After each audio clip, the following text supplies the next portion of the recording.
I was 12 years old when I learned my first scripture, John 3:16. Tim Tebow led the charge, OT in Denver, but it was heard throughout the walls of the Sistine. Millie's watching him up on a stage, and everybody looked it up. I like to think the good he did with all the fame, and I wanted to join the club. See, it wasn't about the Super Bowl and all the spoils, but the messages it sent. He spread the word to foreign soils. People who never felt love for the first time. I'm hoping maybe I could do that through little songs and stupid rhymes. I watch my friends get married. They're making beautiful baby girls. They're buying homes, creating life, changing the world. And I can't help but think that I am not enough. Like, when's that happening to me? I can't be seen, I can't be loved. But then it hits me. Proverbs 14:30. Envy causes problems, kills your peace and turns you dirty. So I could only focus on developing myself. Like, there's a reason for these cries. I stop the lies and offer help. I work with cards that I am dealt. I share these stories, mental wealth. When you embrace all your mistakes and bear your cross, pain kills itself. Like, there's a reason for your trials. There's a reason for your passions. There's a reason why you learn the consequence of all your actions. You do not know right now, but later you'll understand that he put you through those things so you become a better man, and you'll be thankful. So thankful, but I can't lie. I struggle with faith sometimes, and I ask why. I question his work some nights. I try to look up when I feel stuck. I try to look up, and I put my faith in. What's going on? Welcome to Cuestacast. How is everybody doing out there on this Tuesday, May 12th, 2026, episode number 8? AOL Dave, how are you? What is up? What is up? I just saw Hokum. I enjoyed it. I think it's a pretty good horror movie if you are interested in that type of stuff. Also, I was just scrolling on Twitter and I saw this. Place. I thought it was a little interesting. A stage adaptation of Paranormal Activity is headed to Broadway this fall. That, if done well, could be a really fucking cool experience. I just thought it was interesting. I was like, I never expected that. Yeah, that could be pretty cool. Listen, if they do it well, which some Broadway does still get it right. So that could be cool. So anyway, how's everybody doing out there? We appreciate you watching wherever you're watching from. YouTube, X, Facebook, Kick, or Rumble. Smash that like button if you haven't already. Follow, subscribe, all of that good stuff. And I have to give a shout out to my wife's Uncle Dale. Got me this Last Time Is Now shirt, John Cena. I wasn't a huge fan of the run, but man, this is a sweet shirt. It has like, actually you can't see me on the back, and this is official WWE. So this is really dope. And he also got me a authentic Paul O'Neill bobblehead from back when they were winning championships. So thank you, Uncle Dale. Just, unexpected. Like, he was like, hey, I meant to give you these, but they were in storage, so here, take them. Like, I'll take these anytime. It's a sweet gift at any time. Exactly. So appreciate that. So last Thursday, we had a good time. We talked to Kata, host of New Black Street, and we talked about all the current entertainment stuff and things like that. It was a great show. Kata's a really cool dude. We appreciate him coming on. We are just continuing to consolidate geeks and gamers into one place and have everyone associated with them on the show at some point. So that is the goal, and we'll just do it all around Jeremy. That's the goal at this point. Because I've messaged Jeremy a few times. I don't expect him to get back to me, but at this point, I'm just gonna go all around him. I think him and Beardo are gonna be the two hardest to get, but we'll find out. We're gonna try and do it. That is a mission here. But this week we are having I guess technically a returning guest, because he was a guest on the Alex Cuesta show, but this is his first time jumping in on the Cuestacast. Let's bring him in. He is the artist formerly known as Mitsu, Eric Dziadzio. What's up, buddy? Hello, it's good to be here. Thank you, Alex, for having me on. I guess again. Dave, it's good to see you as well. It's good to hang out and talk with everybody this evening about some ridiculousness in gaming culture and everything else going on in the world. It's like I just finally decided to stop being an asshole and actually make the name Cuestacast and not the Alex Cuesta show, because David was here all the time and it was kind of like, hey, he's a Cuesta too. So, just decided to finally. Something. It just made sense. Yeah. Yeah. So, you have been doing some fun stuff, making a whole bunch of appearances on side scrollers, which everyone that watches this show knows that we are a big fan of side scrollers here. Craig's been on a few times. He's friggin' fantastic. Are you streaming and doing your own stuff yet? Because I know you were still in the process for a little while of getting your channels, your Twitch back going and things like that. Yeah. I'm in the process of working on that as well, figuring out what I want to do. I have a fun idea that I'm workshopping. Maybe I'll tell you guys a little bit about it. I really like weather. And so I thought the other day they had, I have my green screen here behind me. They have that new retro weather cast, the weather on the 8s thing over from the Weather Channel. They just made that. It'd be fun if I just used the green screen and stood up in front of it and did the weather on the 8s. Oh, perfect. And did something like that. Yeah, that's awesome. Something fun like that, because I'm unfortunate. I had this idea and I've been like writing notes on it and things like that, and I did not know this until the other day, but fortunately and unfortunately and fortunately for the world and me, there are actual credible meteorologists with large I didn't even know this, with large followings on Twitch. They do storm chaser work. They do the whole green screens and the casting. I had no idea. I was explaining to my dad one time while I was driving home and on the phone, and I was like, there are people that I don't know. I'm heavily on the internet, way too much. There are people that I don't know who have millions of followers that I would just, if someone brought them up to me, I'd have no fucking idea who they are. It's crazy how big of a following you can get and just be in a completely different sphere. What is it? So I would hang out with like Lupo and Ninja and everybody years back when I'd be doing like a Guardian Con before it changed the name to GCX and stuff like that. Yeah. And, people would hear those names at that time and they'd go, wow, those are the biggest guys in the world. I'm like, okay, well, yes, they absolutely were the biggest guys in the world.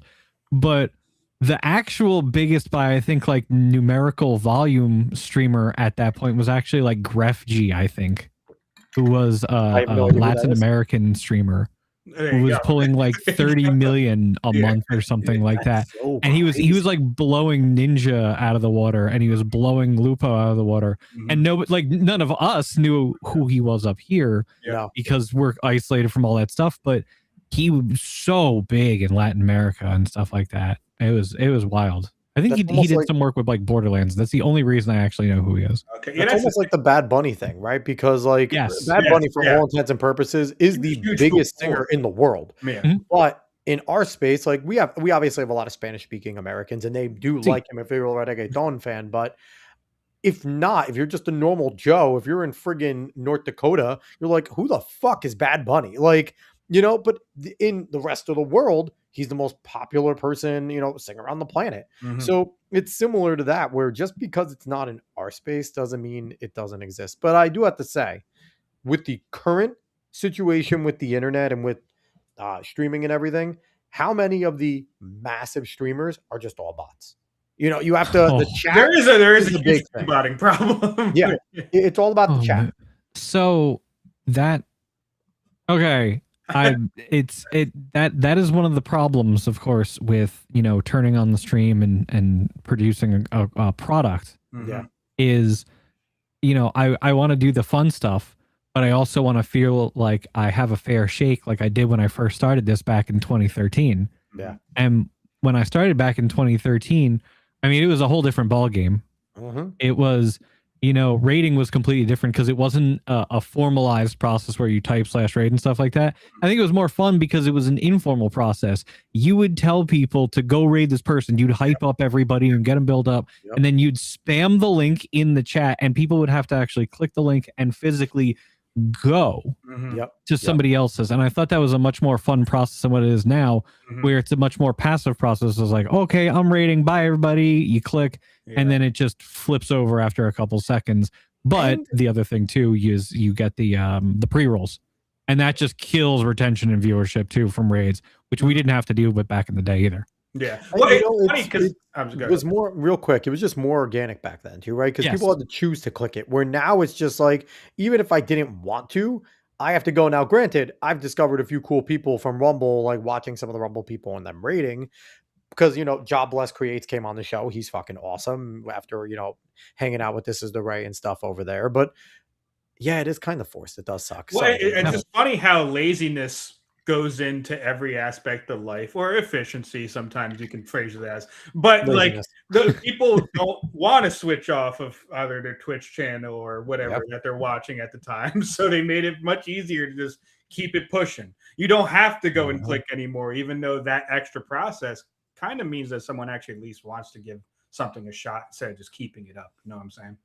Oh yeah. Yeah, there's something to both, I think, right? Because like one, and the thing is too, I think it comes with like trusting your creators, right? Like if I was watching Eric do a stream and he was like, hey, I'm really cool with, say it was like Blabs, right? Blabs is doing a stream. Hey, you watch me, I'm on Side Scores. We're going to send this over to Blabs. She's awesome. We're going to raid her. If I've never heard of Blabs, but I constantly watch Eric, or I've heard of her and I don't watch her, and all of a sudden he's like, I'm going to go raid her, I may give her 5 minutes, right? I may watch it and give her 5 minutes and see if I like her, where before, okay, he told me to rate it, I have to click on it, but I know so-and-so is live right now. I'm just going to jump to that. I'm looking at that. So it does kind of give that little bit of, if you trust the creator, you might give the other creator a moment. There's value to that. Yeah, and that's what it was like back in the day. Because I got my start I played a lot of different things, but what people came back to watch was Borderlands. And through that, there was a community that started to I just unintentionally, because I was streaming, then like Morning Afterkill came in and he was hanging out for a while, and then Gathalion came in and he was hanging out for a while, and Admiral Baru came in and he was hanging out, and all these people were coming in and they were hanging out in my chat. And I was like, whoa, wait a second. It feels pretty cool. At first I didn't even realize what was happening because I didn't know who they were. I didn't go out looking to like connect with people per se. Not that I was like, I had my nose up in the air. I was just doing it for funsies. Yeah, you were just having your fun. Yeah.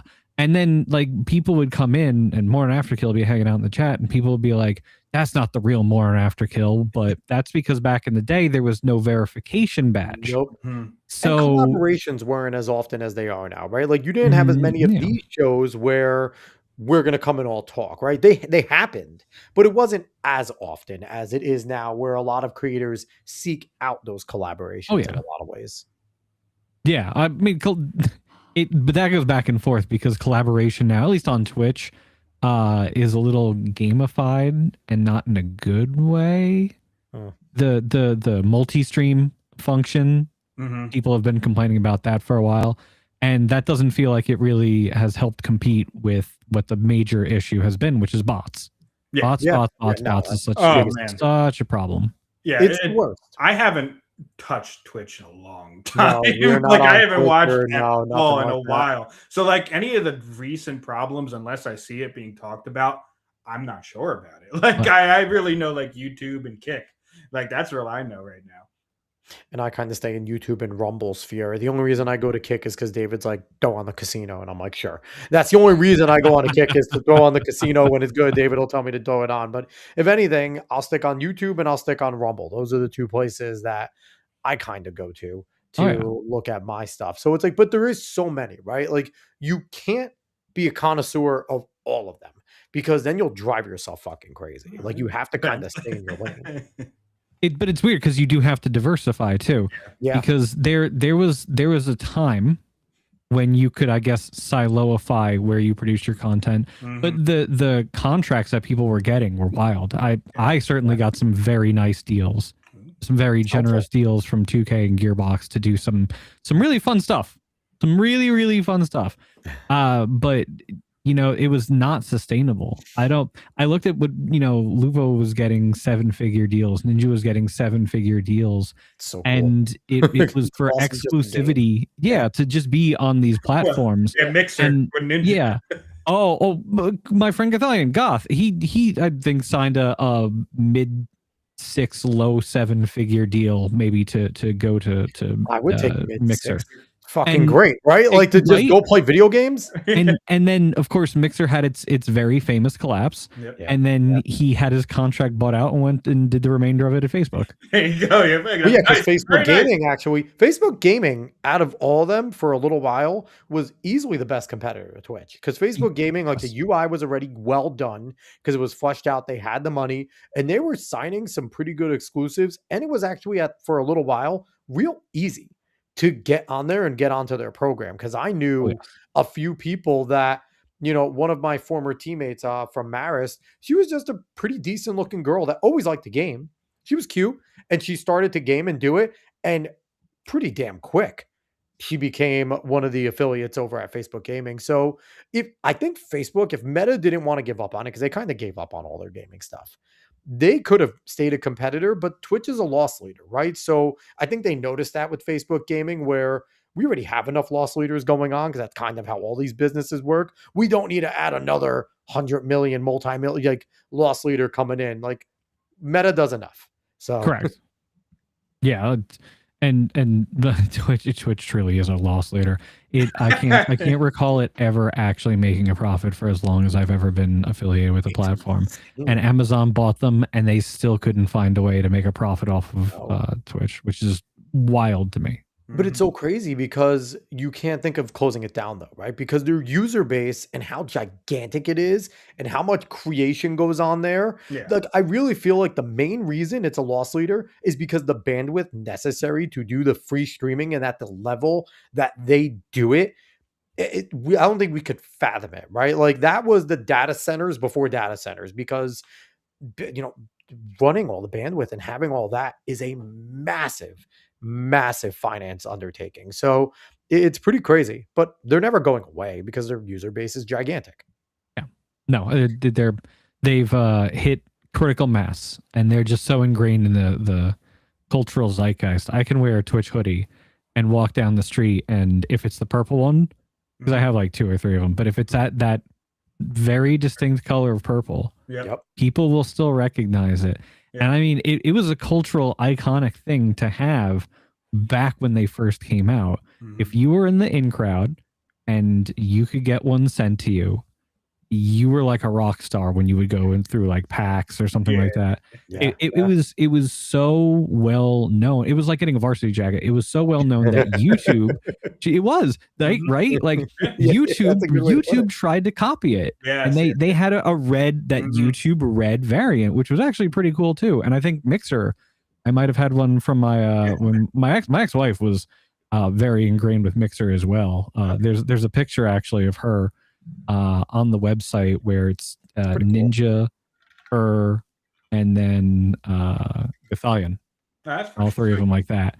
Yeah, I was like, wow, that's a great place to have that kind of marketing for your show, your channel, and stuff like that. So I feel like YouTube, what set them apart, which they fucked up now, is their plaques were a big deal, right? Getting to that 100,000 follower plaque and things like that. And that was, anyone tried to mimic it, but the YouTube one is what mattered, right? If you had that YouTube plaque, that was great. Now it's like a tiny little gold thing, right? I think Craig got the 100,000 before it changed into, they got it right. I think Vera got hers and she got the big plaque, and then Side Scrollers got it a few months later and they changed it to like the tiny ass one. But still, it's still cool. But if you have one of those old school ones where they were a fucking actual look like one of those old school like participation medal trophies you would get for like basketball, like that was a cool thing to have. And I get it, they all try to mimic each other, but at the same time it's like they didn't need the sweatshirt. The plaque was where it was at, like if you were chasing that plaque. And so they all have their own little stuff. I want to say what's up to Nate saying notification failed. Honestly, we're too small to be shadow banned. Don't do this to us, YouTube. No, we're not shadow banned. Nobody watches us. Come on, give us something. No. But Nate saying Kick is the best, and it's a bit sloppy for the viewer, but Kick is good. Kick is good. I have nothing. I like Kick. The app is a little rough. It's a little rough sometimes. They still need to fix that shit. But the app is on the wonky. phone, on the computer, it's been fine for me. But we're just so pampered by how good YouTube is, how good some of these other UIs are, how good Twitch has become, where we just expect anything coming in to be the exact that thing, where we're seeing with Rumble with Kick, mastering a UI that works, is aesthetically pleasing, and all of that is really fucking difficult. It's not easy to do. It takes time to get there. Oh yeah. I would be it would be like 2013, and it would be probably about 1, 2 in the morning. I'd be playing Borderlands. I think Tiny Tina's Dragon's Keep, Assault on Dragon's Keep had just come out. I'd be running it. And I remember it vividly in my head exactly where I'd be when these things would be happening. And I maybe have like 200 something people watching me. Okay. And all of a sudden the view count would drop from 2 something to 70 something. And these days people would be like, bot. Yeah. But that wasn't what it was like back then, because bots, God bless, weren't a problem back then. Weren't as prevalent. Right. And what it was is mobile went down. Yep. And you would lose 2/3 of your audience for some people when because mobile wasn't just mobile. Mobile was Xbox, it was PlayStation, it was all of the periphery platforms. So all the people who were watching who weren't on desktop, they all just it was crap, and it just took so long for them to finally come around and get all the servers for mobile squared away. That's all I could think about when we were talking about that. That's funny, because you didn't even think of that, right? And like you said, now you think of bots, but now again, everything works so well. Like I get super mad at my phone if I like go from 5G and now they have the fake towers and I don't have service. I'm like, God, I'm a spoiled bitch, right? Like it's not instant. And the other day, so my daughters play Crash Bandicoot. I got the Insane trilogy and the CTR Nitro Field, and she was playing the CTR and she goes, Daddy, why does this take so long to load? And I'm like, you cherish these moments. These are what gaming is made of. It's just such an instant society. And it's like, even with commercials, like I get annoyed at them because I'm paying for me not to have them, right? But at the same time, it's like, this is a 30-second commercial. It's not that bad. When I used to do 10 minutes of commercial on a 30-minute slot. Yeah, we used to know how to fill the time for all that type of stuff. We'd either go and get a snack or go and get some water. Yeah, you just go and do something, because it's like, okay, it's either something's loading, so there's a or we take turns, right? When you were kids, you would take turns, because it would be like, okay, I'm going to go on this commercial break. Call me when it's about to come back. And you kind of knew that if you were watching one of like the Fox, CBS or whatever, they would show a quick commercial about their network right before they were going to bring the show back. So it's like, you knew these things. Cartoon Network did the same thing, and all of them, you would know if it would be directly for that thing. And then you'd be like, it'll be on in about 20 seconds. Hurry up. Okay, I'm finished. Like that's what it sucks that kids don't have that anymore. It really does. Like it built character, because then you would miss half the show and it'd be like, fuck, I can't rewind that. It might get pushed back on them again. What is it? Last week when I was on Side Scrollers, we were talking about the amount of money that people make from running advertisements on their shows and things like that. And one of the things that they brought up is, on average, what is it? I don't remember. It's not. Was it, who were we talking about? I don't think it was Kai Cenat. We were talking about Kai Cenat. I do remember that conversation. It was on average a bunch of ads every 3 minutes, and unless you paid for it. The thing that sucks, and I think you may have brought it up, or Phoenix, where it's in between a live stream. And you lose that segment, right? You don't watch that if you're not paying for it. Where before, when it was structured as TV, you weren't not watching the show. It was built-in commercial segments. So I feel like it's so hard to do.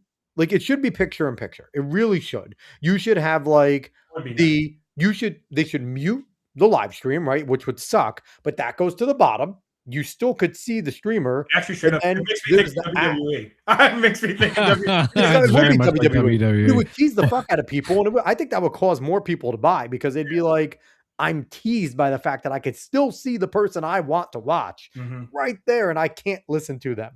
Like, I don't know. Listen, if anyone's listening, YouTube.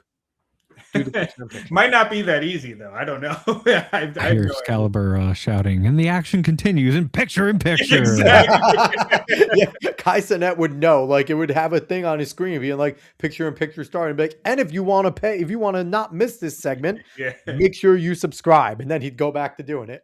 And so, what is it? They're running 3 minutes of ads every 8 minutes, and you know, I pointed this out. I was like, but that's what was going on anyway. Yeah. Like when we were growing up, but you talk about Cartoon Network, that's originally what it was, at least on Nickelodeon.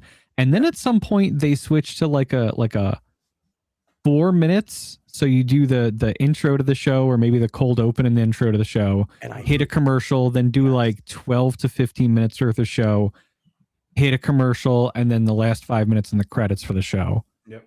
As opposed to doing like 8, 8, 8. It switched at some point. That drove me crazy, right? Because like you got used to like intro, first episode, especially with the cartoons, right? They were always split up into like 10-minute or like 8-minute or like they were just little self-contained 2 stories within a 30-minute episode. Yes. And I would like that. I'd see the intro, watch the first half, okay, commercials, second half, commercials leading into the next show. Like, and yeah, like when they started doing the commercial after the intro, I'm like, don't tease me. What are we doing here? Like, you guys are killing me. I just want to watch Courage. I'm just running through my mind.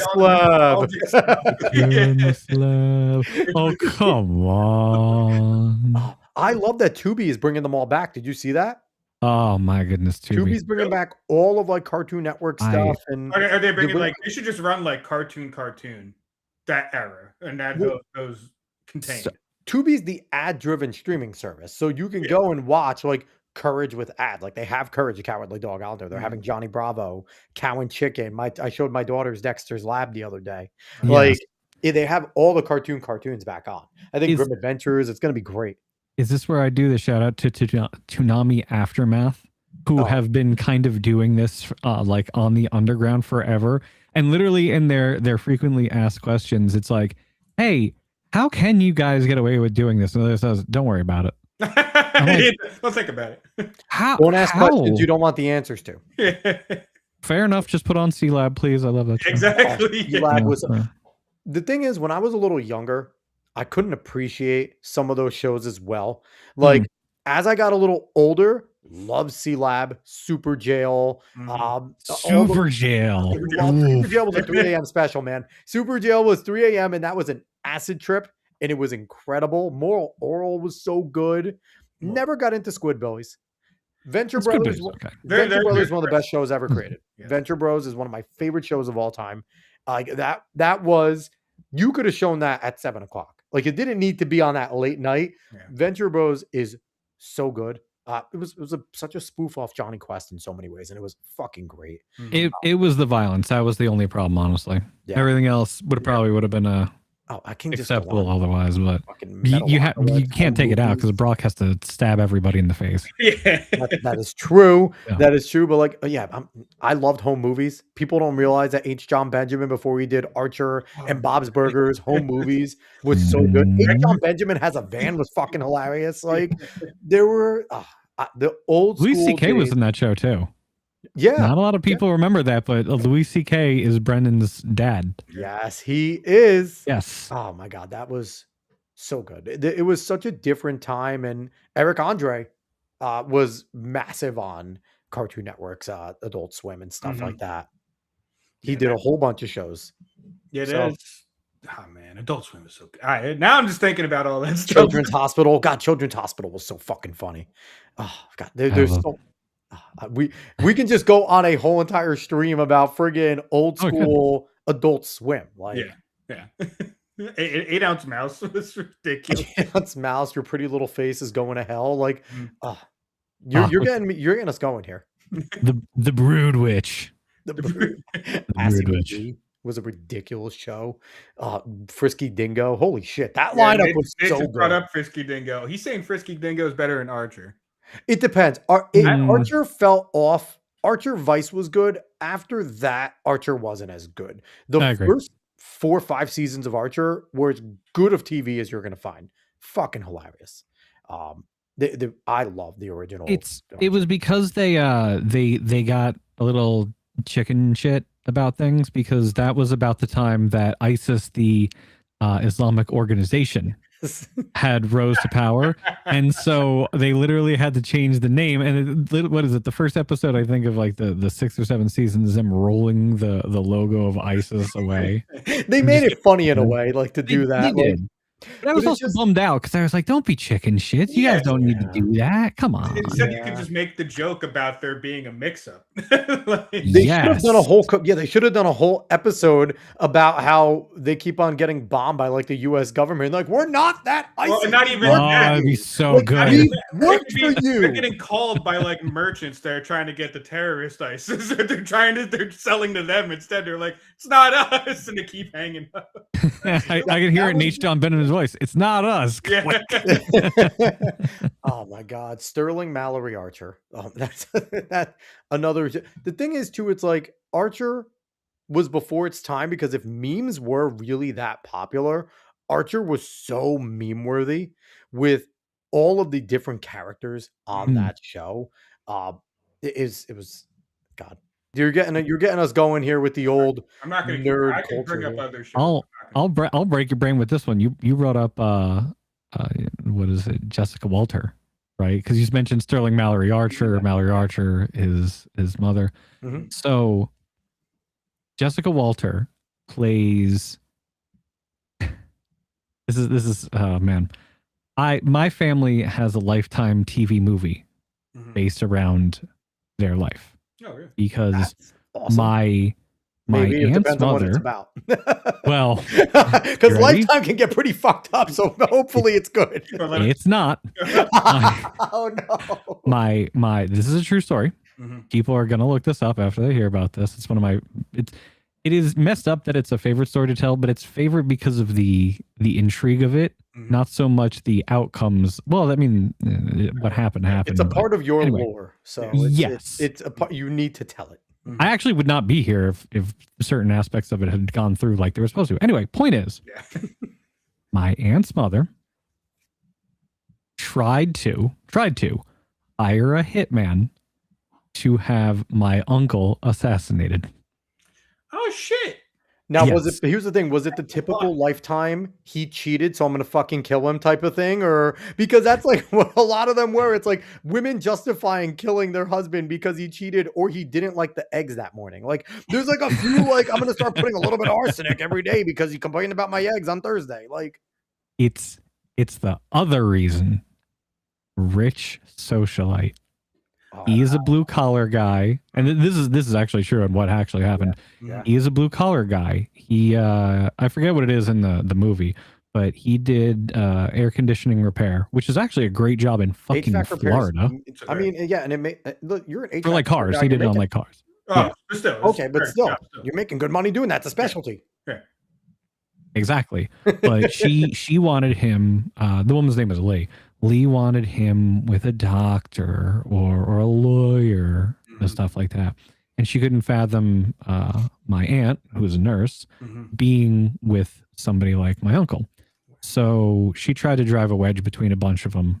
You can look at, I mean, the movie's dramatized a little bit, but essentially the end result is she went to her gardener and asked her gardener, because she's racist like that, she had just assumed, because her gardener was like Mexican, like literally, like that's what she did. She was like, "Oh, I just assume you know criminal elements," because she was a rich socialite from Boston. But literally, fun fact, he did. No.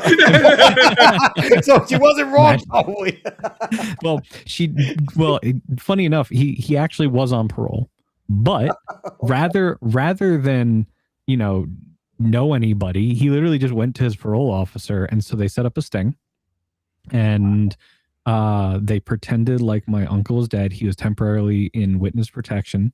She calls, or the morgue calls her to like confirm that he is dead. They meet her in a parking lot as an undercover detective.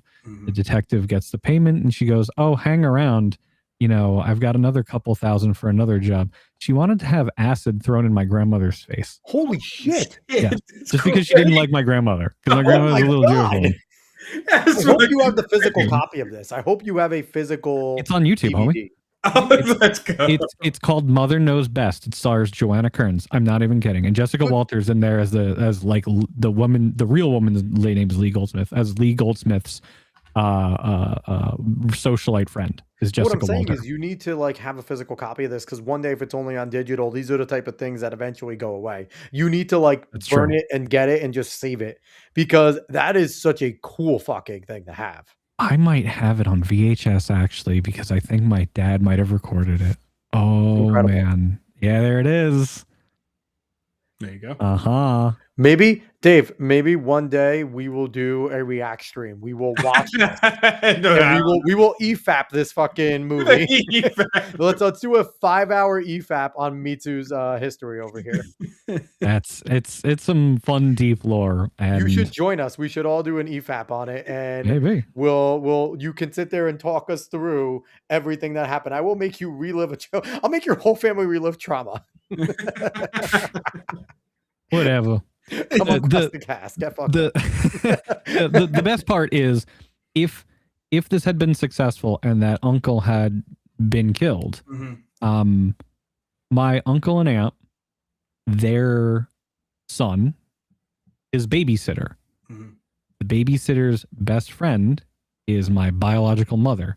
So had he been killed, I would literally not be here right now to talk with you guys. That's crazy. Because I would not have had the life that I had as a result, because I wouldn't have been adopted as I was adopted. So you actually look at that Lifetime movie with the positive light, weirdly enough, because you were missed him. Oh, got a lovely lore. Yes. So a few from Nate over here. How was your weekend, fellas?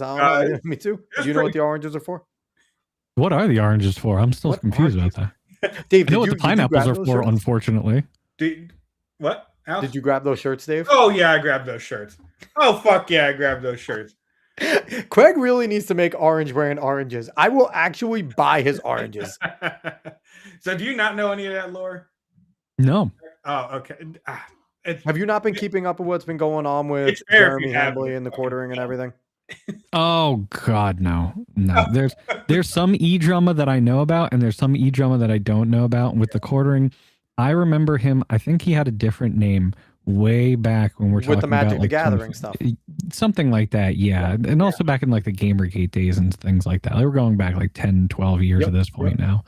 But I did not keep up with any of his shenanigans, because he just did not seem like my brand of well, I don't even know about humor. I really don't know what he really brought to the table. Boring. So kind of the TLDR of what's happening is, I don't know if you know Kino Casino. They were making fun of him. They A-log people. They were making fun of him. And they're two Bloodsport veterans back in that was like 2014, those days where people just go and murder each other. Eventually, he kind of just cracked under being A-logged, and he threatened to take their channel down both publicly and privately, and then the private stuff came out public. Their channels, both the channels came down, were actually, I don't even know if they were flagged down. They were just immediately came down, and they didn't have any strikes on them either. So after that happened, it basically blew up into a whole shitstorm because people are against trying to false flag and take channels down for just saying things, even if they're pretty mean. And his big quote is he has a non-Jeet representative he can call at YouTube to get him taken down. Yeah, he said that. A non-Jeet. Oh. Yeah, he said that.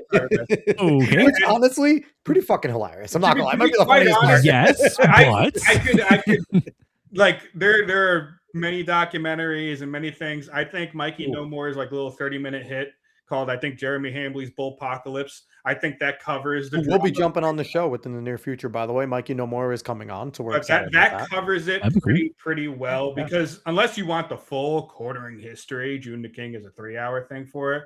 But Mikey No More is just for the drama itself. He is a 30-minute quick hitter where you just basically learn all of it. You just basically learn all of what's happening, and it's still going. That's the worst part. It's still going. We will more than likely, the quartering is this version Matt Jarbo, but worse. It's worse. Quartering is going to be like not even DSP level funny anymore. Like he is just, quartering's basically done on every corner of the internet. Well, no, it is pretty. Oh, it seems. Yeah, the A-logging that goes on in his chat is pretty funny. I'm not gonna lie. It's some of it's really harsh. Yeah, he's But been it's going to the point, Eric, of anyone that comments like how was your weekend or what are the oranges for, blocking them, kicking them out of the chat, how is your blocking his weekend chat came at times. about? Like it's fucking crazy. How was your weekend came about? Because he doesn't have much to say ever. So when he's in a silence, he asks the chat, "How was your weekend?" So people were making fun of him for it. And even recently in his stream, people were saying it in chat, making fun of him. They were getting swept away by the Jannies. And then he asked, "How was your weekend?"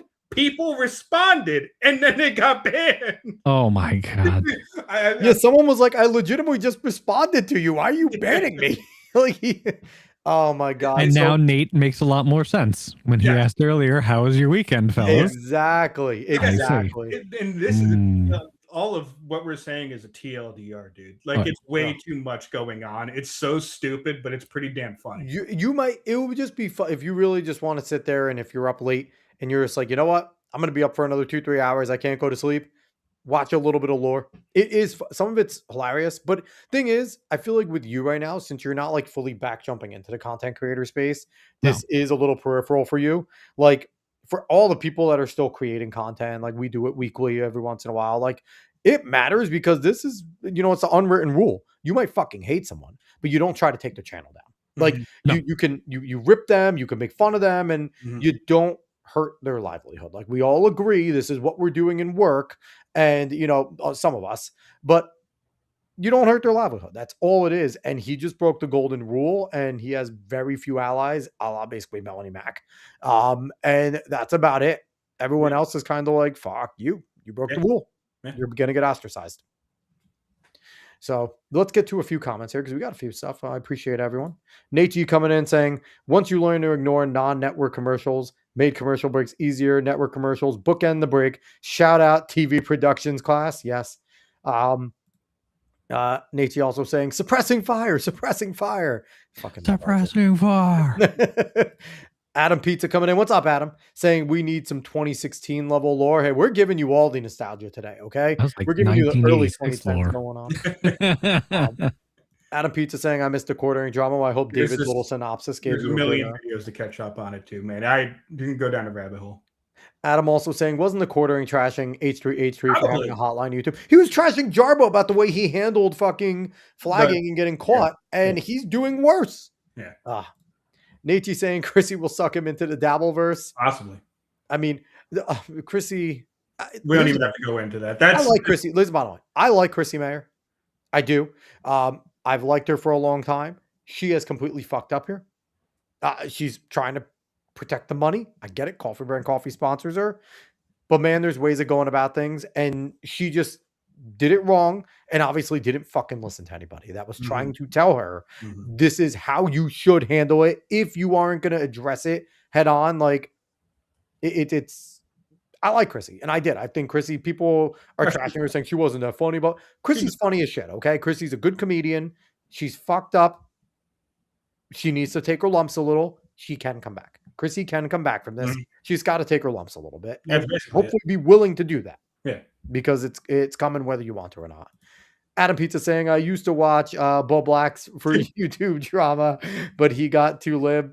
Oh, Bo Blacks is trans now. Oh my god, Wait, Bo Blacks is fucking trans now? Oh, dude, we're not gonna jump into it. There's so much into that too, dude. Oh my goodness. Unfortunately, I follow way too much drama. But yeah, Dave, you're autistic with this shit. But Bo Blacks is now a woman. So, speaking of people that are too lib and suck terribly, have you been paying attention to the Slay the Spire 2 stuff going on with Anita Sarkeesian as people finish the game and noticed in credits her name is there? Have you been following any of this, Eric? Oh, man. I can't believe it. I just did.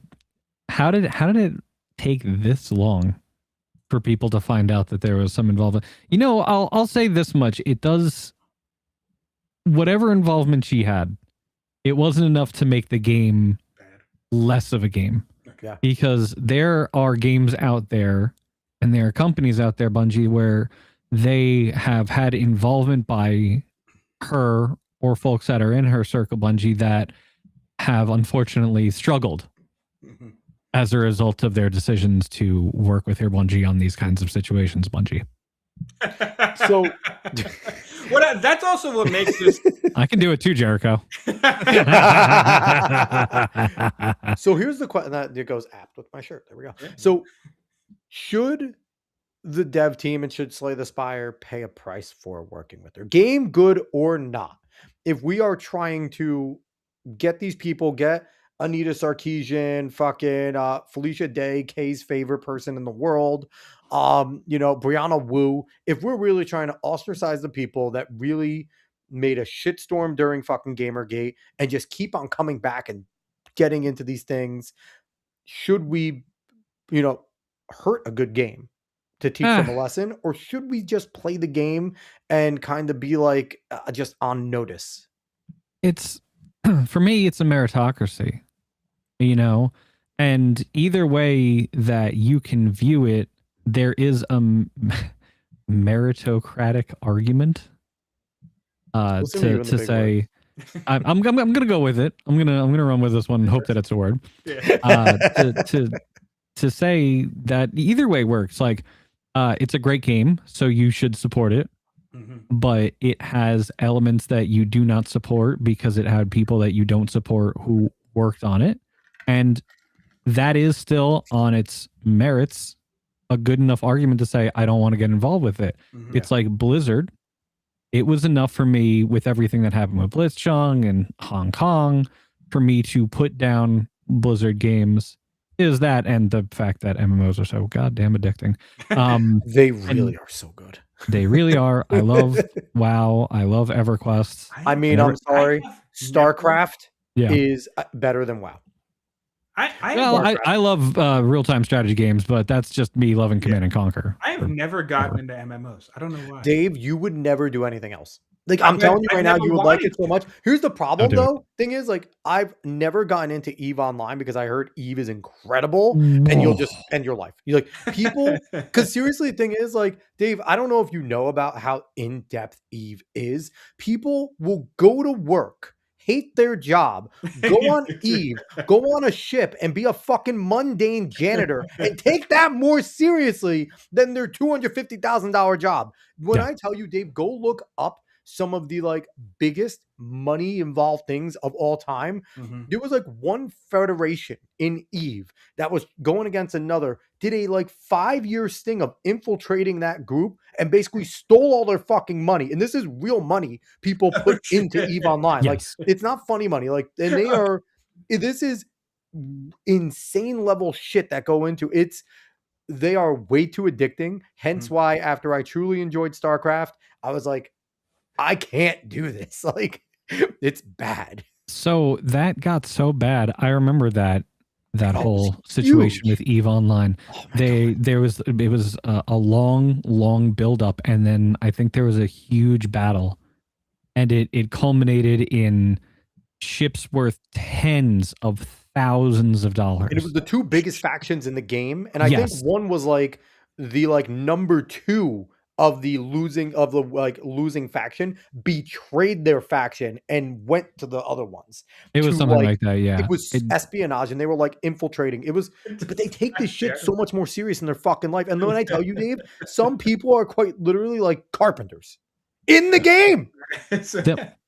They have ships worth tens of thousands of dollars that you can go buy right now. That's insane. Like, this is what the fuck is the name of that game? Star Citizen. Oh yeah. Yep. Yeah. Same, not same principle. Well, same principle, but not, quite a 1-to-1. Yeah. I mean, it's crazy. That's the thing. I have no idea about that sphere. I have no idea. Very ignorant. No, that's okay.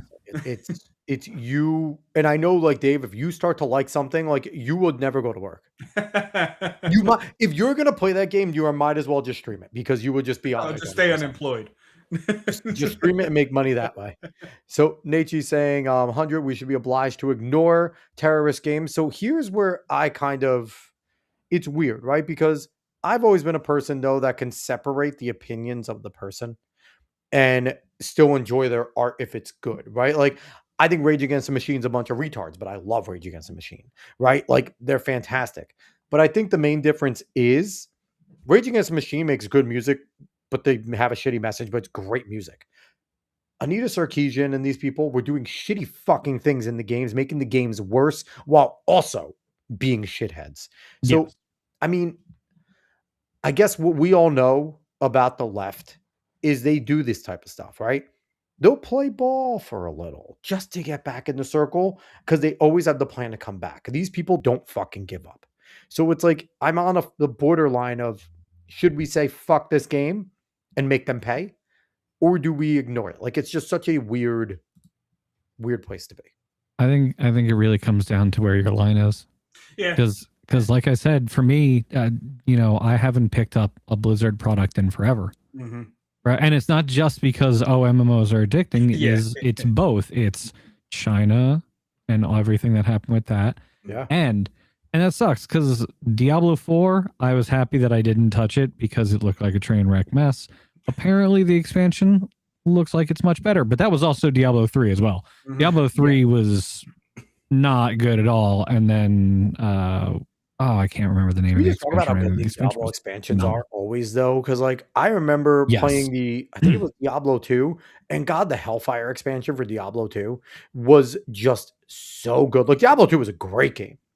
And then they did the Hellfire expansion. It's like a whole other game and it was better. It's like, fuck man. Like they're the masters of expansions. They really are. Yeah. They really are. But like you were saying, Eric, I think it is just depending on a person's line and how they want to deal with this type of stuff.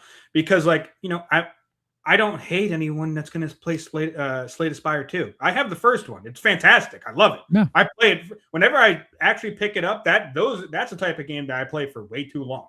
Like I'm just playing it for hours and I just sink in time into it. So I wouldn't be surprised if I could do the same for the second one.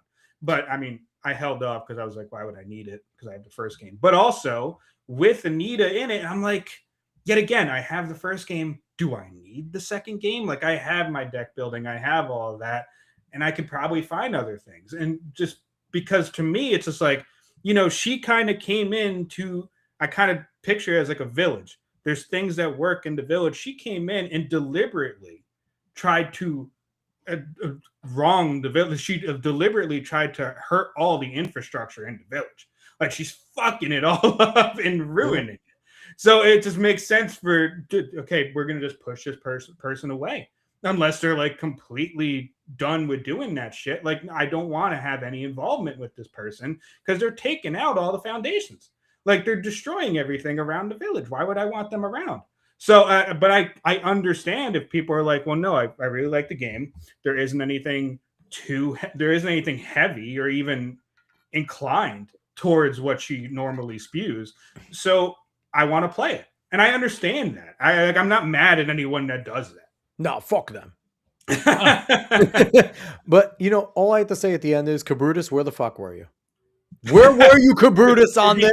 To be fair, he was Sweet Baby Inc. I know. Yeah, no, he's DEI detected. That is true. It's now DEI detected. So where were you, Kabrutus? But no, Kabrutus does awesome stuff. He's fantastic. But yeah, no, I think this is a hard one. This really is a hard one because again, if it's not in there, but I don't know. Make them pay. Let's get to a few comments. I don't play Eve, but the lore videos are insane. Yeah, Eve is just fucking insane, man. And that happened in like 2014. I can't imagine what's gone on since then that we don't know, like 12 years ago. Eve has been going on forever. Like Eve is one of the longest standing games, I think, of all time. I know someone that still plays Wizard 101. They keep listen. I did moderation work for that game. Really? Oh, yeah. I remember that game. Yeah, EverQuest is still up as well. Actually, EverQuest just released a new version of the game where you can have 3 classes at one time, which kind of puts it on par with World of Warcraft in a way. Yeah. Because then you can have 3 different specs. Mm-hmm. So yeah, that's pretty dope. Adam Pizza saying sounds like cosmic PvP type shit. Yeah, StarCraft wasn't cosmic PvP, but you could say that. Nate G saying Sarkeesian's entire personality is the bad opinion. Adam saying Anita needs to start giving opinions again, not making games. At least in the first case, we get funny commentary videos. Yeah, but then you have assholes that take her seriously and let her go to the fucking UN. So no, I just want her to go away. I just want her to go away. Listen, this bitch went to the UN. She did. Yeah. I remember that day. About how gaming is not fair. And And the Zoe. bitch didn't even play games. And do you remember what happened with that report that she and Zoe so thoughtfully crafted and presented in front of the world's foremost legislative authority body? Not off the top of my head. No, refresh us. They said it was bullshit and retracted the whole thing. Of course. Yeah. I'm not even kidding. The rare event where they actually retracted a stated report because they found it to be just full of shit. Mm-hmm. Well, they probably got a call from a few lawyers saying, if not, there's enough that you assholes said that we're actually going to take you. Like, because that's the only way you stop these people, right? Is if you threaten them, pocket, jail, and even then they want that sometimes. So I want to go away. We've been talking about a lot of quality things, quality shows, quality games and stuff. I want to talk about one of the rare games that is a 10 out of 10, everybody. So 10 out of 10. Mixtape. Everywhere you saw was a 10 out of 10 from all the video game reviews and ratings. Yeah, here we go. 10 out of 10 for Mixtape. It's so good. Theatrically, it's beautiful. Blah, blah, blah, blah, blah, blah, blah, blah, blah. Now, I saw some stuff from Mixtape, just in terms of like stills. I didn't see any gameplay or anything. I haven't watched any of that shit. But it really reminded me somewhat graphically of Dustborn in a way. A little bit. Yeah, Graphically, like, it was an upgraded Dustborn. Like, it didn't look as shitty as Dustborn did, but it kind of has that same exact aesthetic as Dustborn. And when I saw that immediately, and I saw fucking a more emo version of Patty Mayonnaise on my fucking screen as the main character. I'm going to show you gameplay without sound. You could just keep. Thanks for the sound, Dave. My bad. This is gameplay. Click, click, click, click, click, click, click, click, click, click, click, This is click, click, click, click, click, click. Now, listen, I understand being autistic, but I don't want to watch it in a fucking game. No, this is the Clay Pop Demon Hunters. Yeah, it kind of is. Well, the thing is that, you know, there are games like this out there. Now, this one doesn't have a lose condition, and it doesn't even listen. Heavy Rain was one of my favorite games. I fucking loved Heavy Rain. Yeah, but for what I'm seeing, it doesn't have a lose condition, and it doesn't even seem like most of the choices matter that much. And the fact that I got 10 out of 10s all over the place, obvious industry plant. There's a reason why people are mad about it, and it's not just that, oh, it came out. What do you even do in it? You watch a movie. I just showed you. Watch a movie. I just showed you. That's what you do. There is very little gameplay, and it's not even one of those like. Did you not see? Oh shit! Where have you not seen them? When a guy you basically are watching the movie, and then you get decisions, and the decisions you make kind of direct it. Like that's what Heavy Rain was. That was Two Souls and stuff. I forget what that was. Alex, did you see the video or multiple videos where of them getting up and walking away? Yeah, they put the controller down. They show you put the controller down, and the game just plays. If you want to find one, Dave, go for it. Grab one. There's a bunch. Yeah, I can need to see if I can find it. But yeah, no. So Eric, that is all it is. It is basically you watching a movie. Now, here's the thing. When it comes to all the 10 out of 10s, I think obviously there's a lot of pay to play there, but this also reminds me of when we hear about these amazing movies from Cannes Film Festival and Sundance, and then you watch them and they're fucking hot garbage. But it's like only something these people in the industry with their nose up their asses can enjoy. Yeah, this person is not using any hands during an action scene, actually gameplay. You can turn the sound on if you want to. Yeah, okay. It's the beginning of the game. There's no game here. So hands free. You don't even have to play it. Oh my god. You don't even have to play it. Don't even. Now, well, I guess this is what they want in gaming, though, right? They want AI hand holding. They want, listen, the yellow line from fucking Dark Side Film making us get fucking yellow lines everywhere, that piece of shit, the yellow paint. But this is what they want in gaming. They want it to be AI holds your hand and does it for you. It's insane. Eric, you're going to be picking that game up? No, I'm pass. I'm what is it? That looks like a free game. That looks like it should have cost as much as Depression Quest. How much is it? I don't even know how much. I mean, I don't know. So when you see all that, number one, whenever I see the critics giving high scores like that, I already know it's going to be fucking terrible, right? That's like if Rotten Tomatoes gives anything a 98, I know it's a 10. Like, because criticalist is supreme. Before Caveat's not in here, but if Caveat does come in, I did give criticalist a shout out. Okay, but Mixtape is $20. how much did Mixtape cost to make? Can you research that, Dave? Yeah. How much did the game cost to make? And you said it's a movie. I mean, I guess if you just bought a movie, like if you bought a DVD for a movie, that would probably be about $20. So I mean, if you really like the movie, I guess.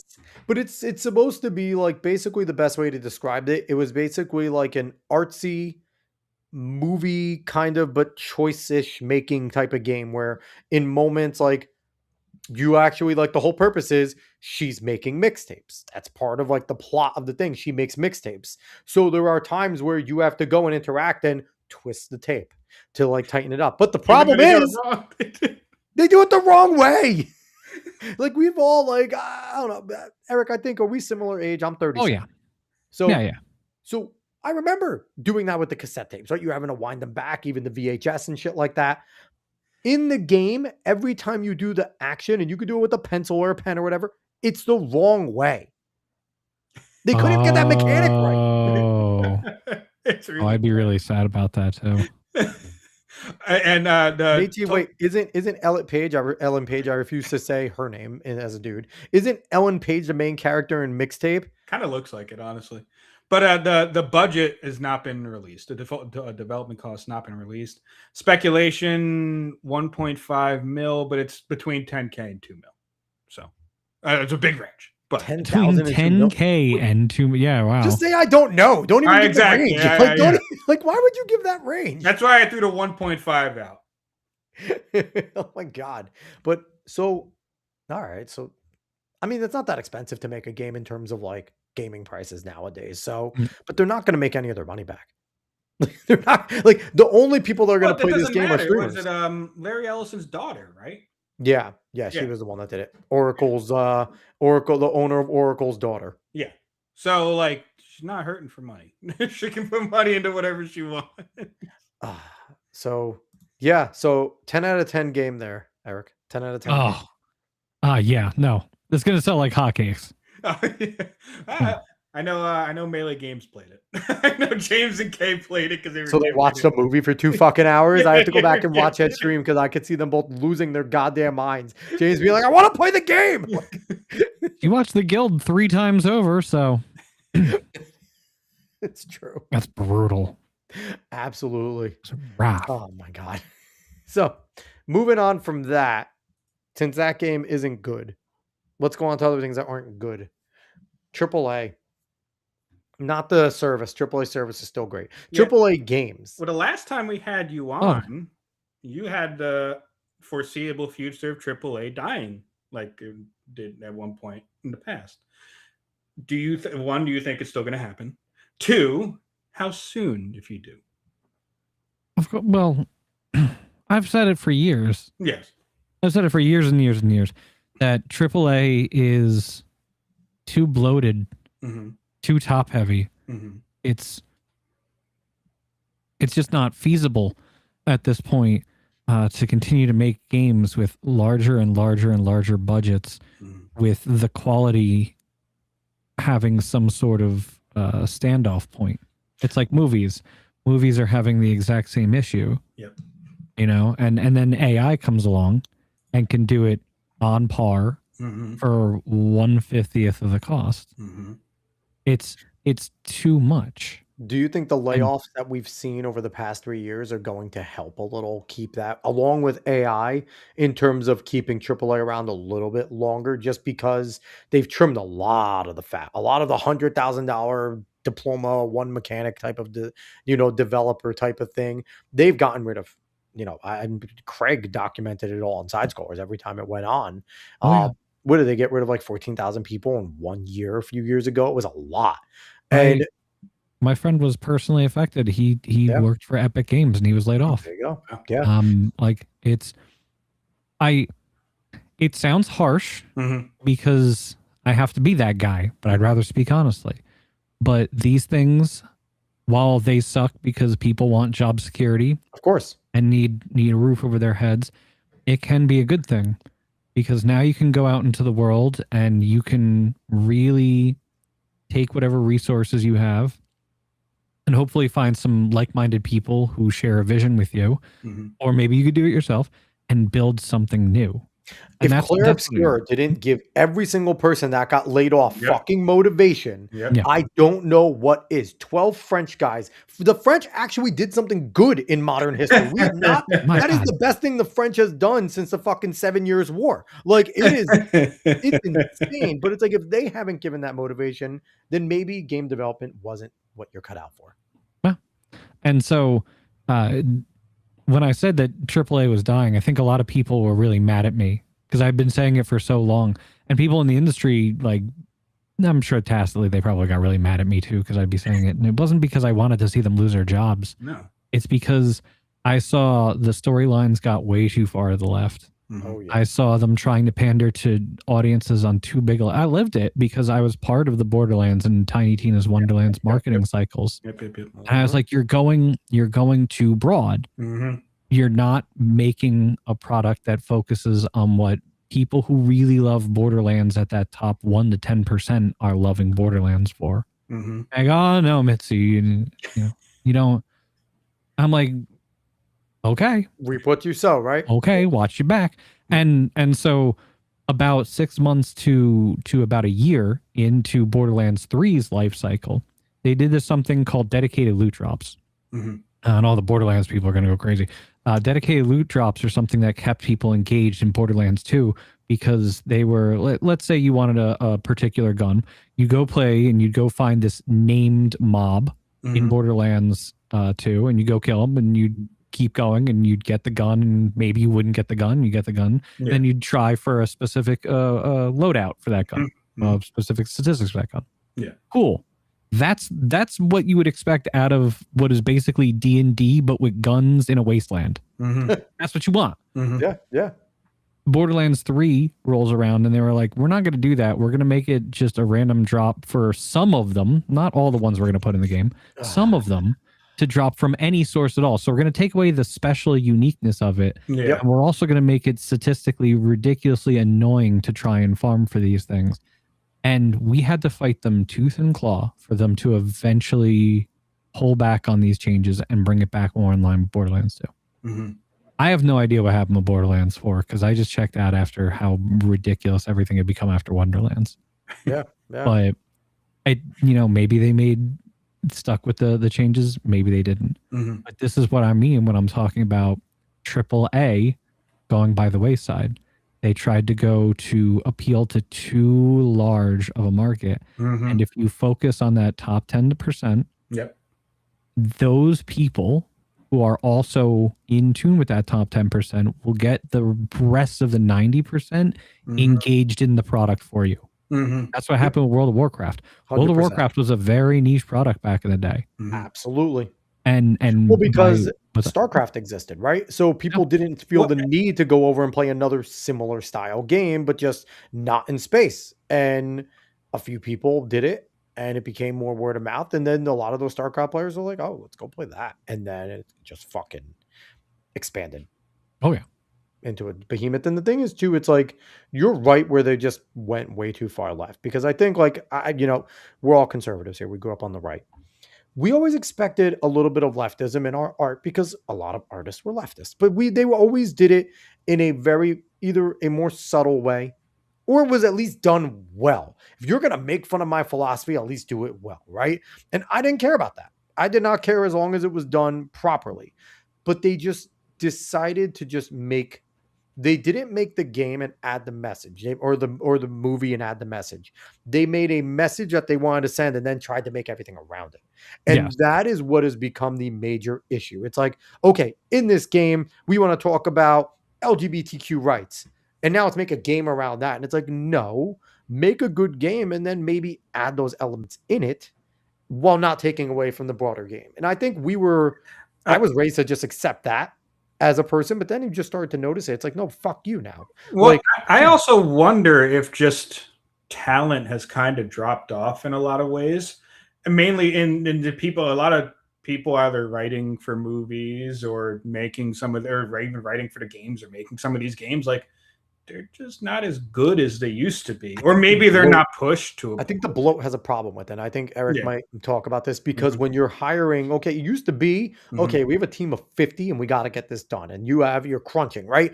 I'm handling 4, 5, 6 things. They're handling 4, 5, 6.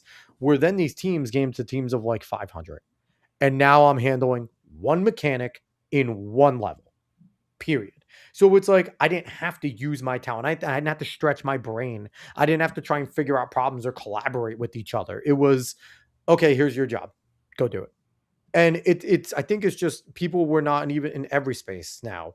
It's just, there's too many fucking hands. There's too many things going on. There's not enough. There's not enough collaboration in between. I'm an expert on this, but I'm struggling with it. I know you are peripheral. Can you give me your eyes on this and maybe give me something more? It's not happening anymore. The bigger issue, or an issue as big, I should say, is there's only so many seats at the table. Yeah. Yes. And the gaming industry is incredibly insular. It's one of the first lessons I actually learned a long time ago when I first got into it back in maybe like 2011 or something like that. You have to really scratch and claw, and you have to know people. And if you don't know people, or you can't get in, or your name gets tarnished, you're out. And if you're out, everybody knows you're out.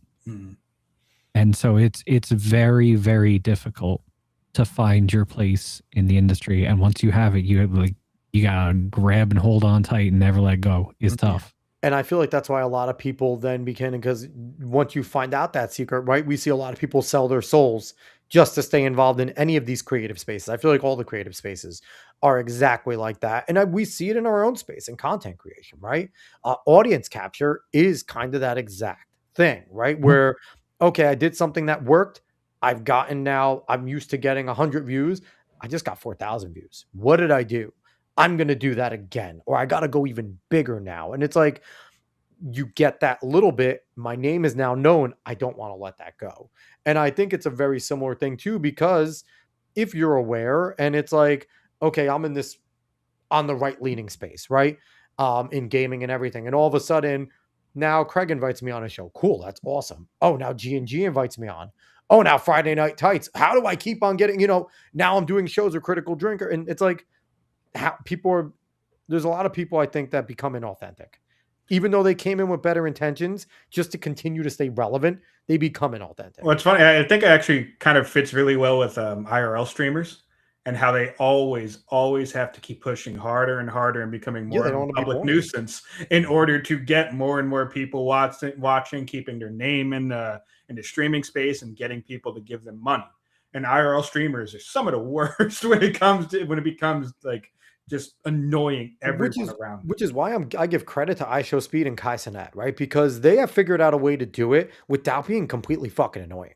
Like, they do it, they're entertaining, they're good at what they do. You don't have to necessarily like them, but they're not menaces to society. Like, I have no issue with Kaisenet or iShowSpeed. I sometimes roll my eyes when I see them because I'm like, God, why them? I don't watch any of their stuff. I don't watch any of their stuff, but from like some of the stuff I saw from like Kaisenet when he was doing his like Bloodborne and Dark Souls stuff, and he had his whole backdrop and everything all set up and all that. He gives an effort. He knows how to do it. Like I see effort from both of them and trying to do things. So I'm like, okay, like I can at least respect that.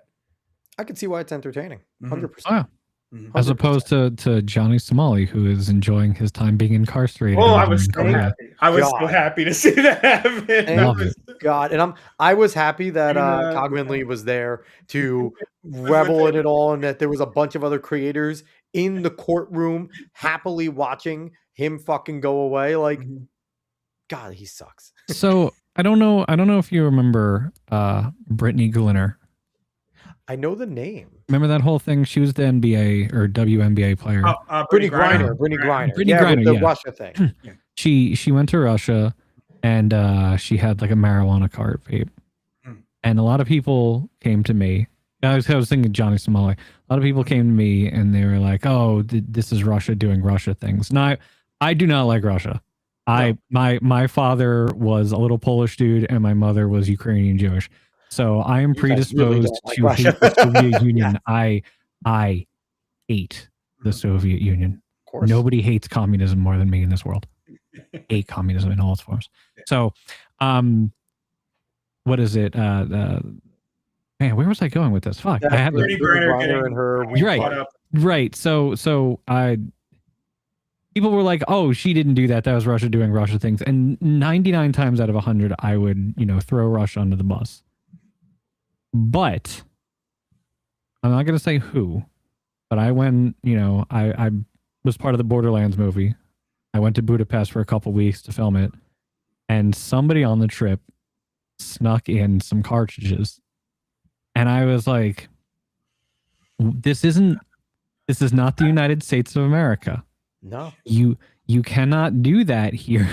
You have no protections. You have less than zero protections. And the thing is, too, it's like you have a protection if you're wrongfully, right? Like if you're there, there's an embassy, they do something wrong. Sure, you go to the embassy, they protect you. But if you break their law knowingly, the U.S. embassy is gonna go, we can't do shit for you, man. Like you're on your own. You knowingly broke their law. And Brittany Griner, of course, her excuse was, well, I have to play in Russia because I don't get paid enough in the WNBA. But it's like, you don't need to bring a weed cart. And again, if you go and play in Russia, then you need to know their rules. And because you're not a fucking star, Brittany Griner. The only reason people know your name is because you thought you could beat fucking Boogie Cousins in a one-on-one because you're an idiot. And because you look like the third member of Milli Vanilli. That's the only fucking reason anybody knows Brittany Griner's name. And because she could do a rim grazer dunk on 2K. I guess that Brittany Griner thing. Then we fucking traded her for the Merchant of Death. Victor Bout. The Merchant of Death is who we fucking gave for a good WNBA player. I wouldn't even say Brittany Griner is a dominant superstar. Like, she's a star. I'll give her that in WNBA.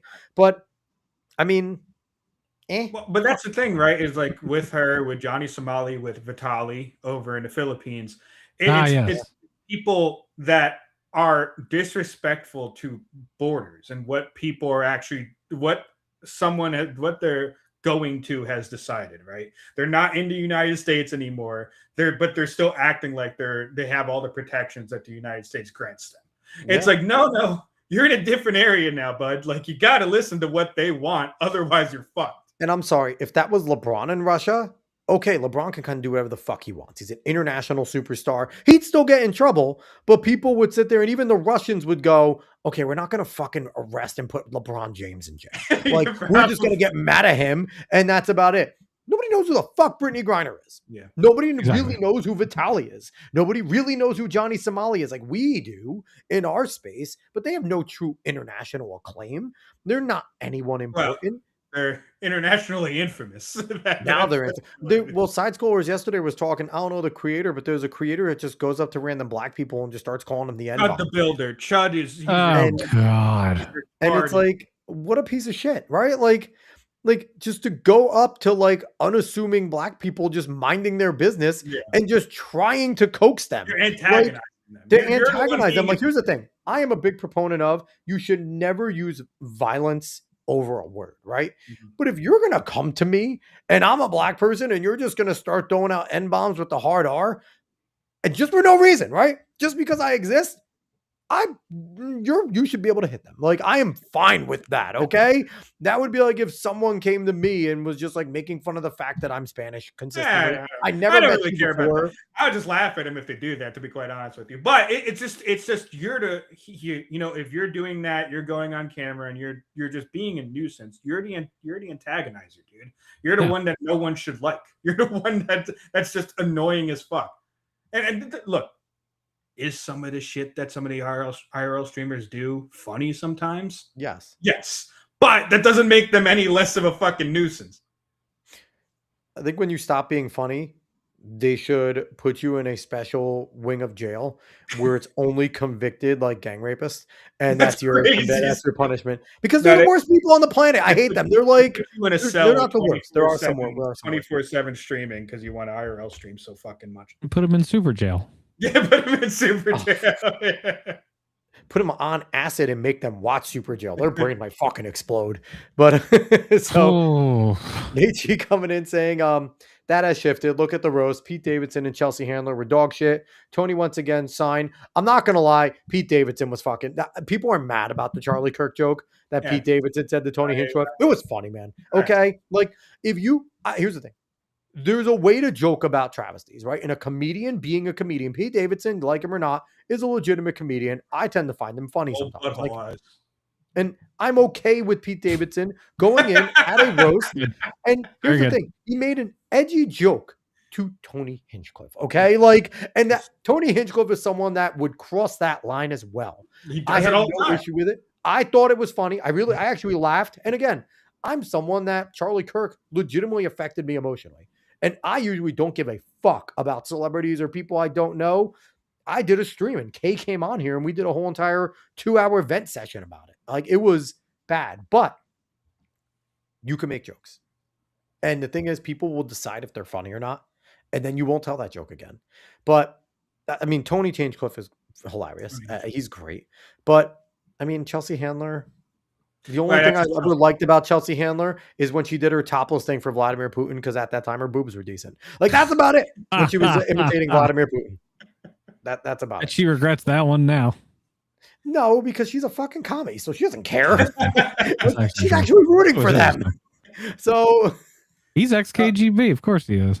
Exactly. Yeah. So Nate also saying Brittany Griner, it's a man, baby. Yeah. Nate also saying, I'm not mad about the CK joke. Just thought he sucked. Yeah. Shane and Tony crushed him. And listen, that's fine. Again, Pete Davidson, I think he's an acquired taste. He's kind of like British humor. He really is. He's very dry. I mean, women like him. So, dude, I don't know what the funny, and he has to have like a 12-inch long. Like, he has to. Like, he's not a good looking. Like, he has got to be hung like a fucking. That one picture of Ariana Grande looking at him, it's just like, you know what, man? You're doing well, man. I don't know, you're doing well, man. He bagged Celine. He bagged Kate Beckinsale, one of the best looking women of all time in leather. He bagged that, and that was, you know what, Pete Davidson, generational run. We need people don't talk about that man's generational run enough. Like, God, he did well for himself. He had fun. He had fun. So we've been going on for almost an hour and a half. Mitsu, do you have any time that you have to be out of here by? No, I'm good. If you guys want to keep going, we'll go for a little more. Let's we're gonna skip the politics. We don't need to talk about politics. We're having fun here. We're not gonna we'll intertwine it, but we're not gonna talk about hardcore politics. I want to talk about the Odyssey.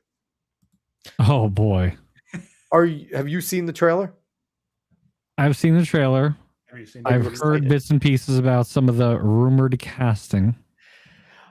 It really seems like Ellen Page is going to be fucking Achilles. Yeah. And is this the quote right here from So this is about Travis Scott being in the Odyssey, Christopher Nolan in this article. I did not read the article, to be fair, so I don't know the whole everything. But he said, it's time. No one needs to read time. That's true. He said, I cast him because I wanted to nod towards the idea that the story has been handed down as oral poetry, which is analogous to rap. Now he says this, but I also want to pull this up because he also says this in the article. Christopher Nolan instructed Ludwig Göransson not to use an orchestra for the Odyssey score. He said it's not like the orchestra existed back then. It was a challenge and also an opening to try to make something unique.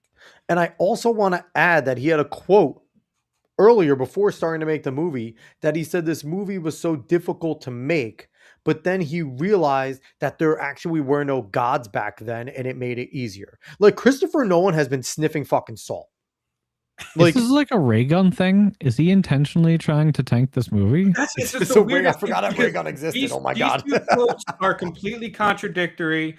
Now it seems very certain that Lupita Nyong'o will be both Helena Troy and her sister in the Odyssey, which I don't know why she would be the same. Like, they would look exactly the same. Here's why. Because Helena Troy is in there for like 3 minutes. She's not a big part of the Odyssey, but Clytemnestra is actually in there for a little longer. So here's the thing. In their defense, I'm not paying Lupita Nyong'o's salary unless she's in the movie. Okay? So if you're going to cast her You're gonna pay for her because she's a great actress. I like Lupita Nyong'o, and she's a good-looking woman. She's just not a fucking Greek. Like, she's not an ancient Greek. Eric, what do you got?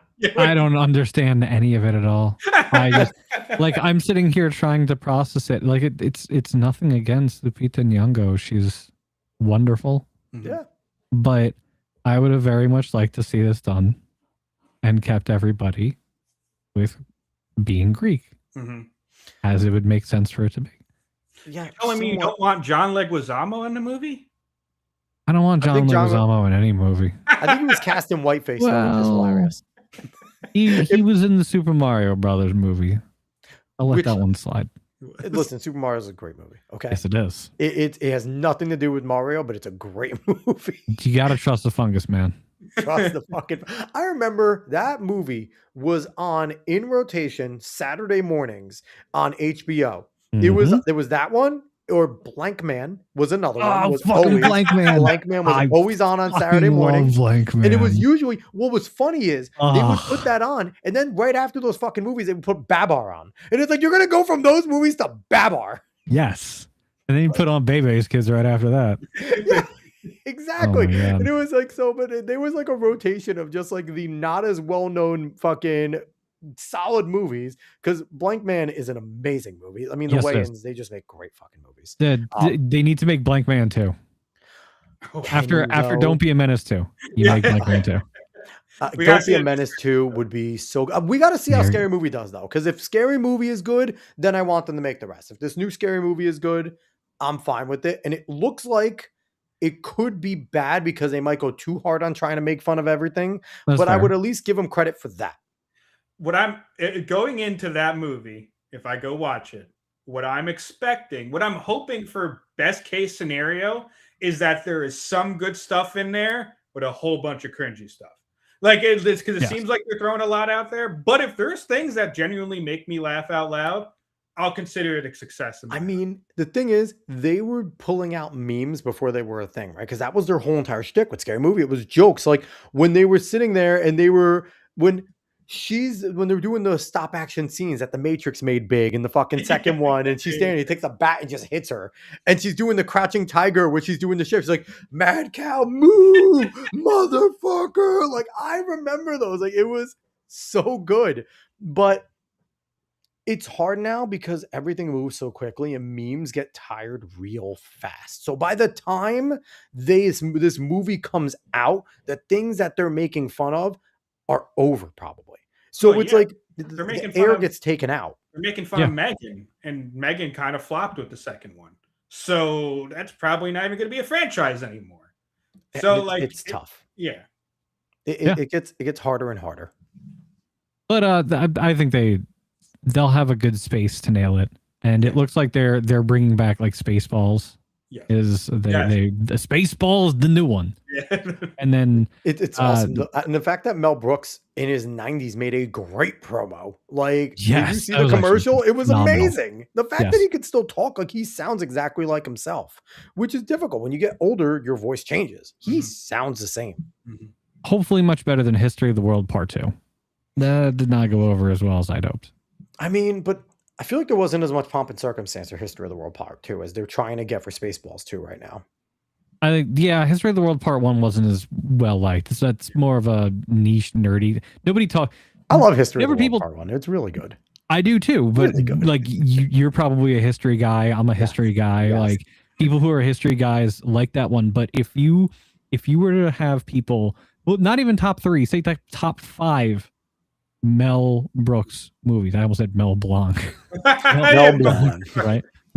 Mel Brooks movies. That still would not make the top 5 list. It would be something like Spaceballs, Blazing Saddles, Young Frankenstein, Robin Hood. No, wait, no, that's not Mel Brooks. No, it is. Yeah, Men in Tights. No, it is. Yeah, Men in Tights. It'd be like that, and History of the World is probably like my number 4 or 3. Like, it's that good. I love the first one. It's so good, right? Like, I love it too. Yeah, it should. And part of the running gag is at the end they say there's going to be History of the World Part 2 with Hitler on ice. Yep. Yeah. I mean, but Mel Brooks, he makes very much, it's slapstick, but it's smart slapstick comedy. It's not, it's lowbrow while not being lowbrow at the same exact time. And it's we're never going to see anybody do it like him again. It's not possible to have the mind the way that he does it. It's so good. So Nachi coming in, giving us a few more comments. No one has to be pulling a Todd Phillips and just trolling the people paying him to make the movie. How else do you explain Ellen Page and Travis Scott? I mean, Nolan has done this shit before. It's not like he hasn't miscast before. How happy I am that I never fucking went to see Joker 2. I never tried it. Oh my goodness. Because I love Joker. It's great. I fucking love it. And I never saw the second one. And I'm so happy I never saw it. I'm so happy. I was like, you know what? Let me listen to FNT talk about this. Let me listen to other people talk about it.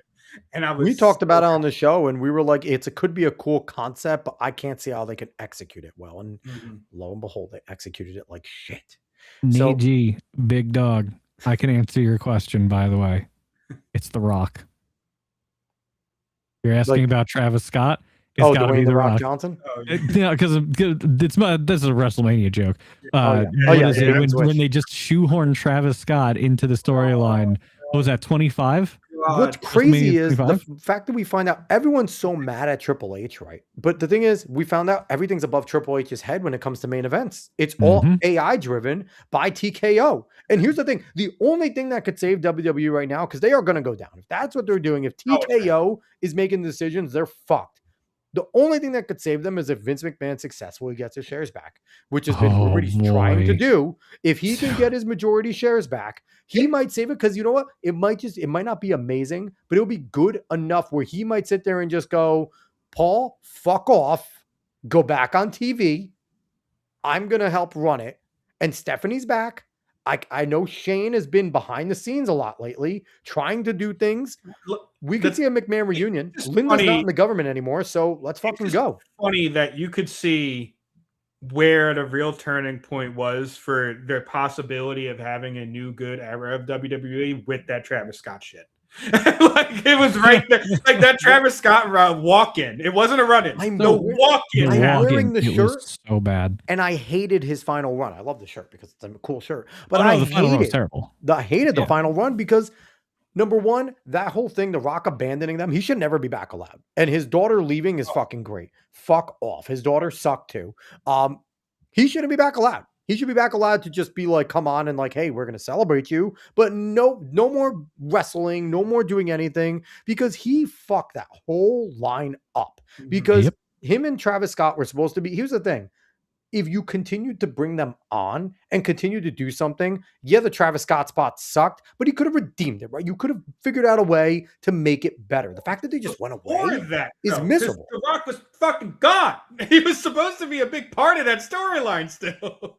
Yeah, and especially because they were hyping it up where like Cody and the family ties between the Rhodes and, you know, all the Samoans and things like that. And it's like, but to find out, here's the thing. It gives me a little bit of solace to find out that it wasn't Triple H doing all this, that it was TKO above his head, but that doesn't explain why the mid-card sucked and there was no storylines in the mid-card.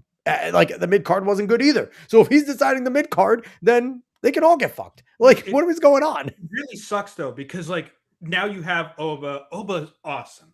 And he's he's getting his shit going. He's so good. And they have people that are good, that you want to see them do good things and have fun storylines in WWE, but it's just not happening. It's just not fucking happening. Just give me Oba and Jacob Fatu for like the straight pay-per-views as main events, and I'm happy.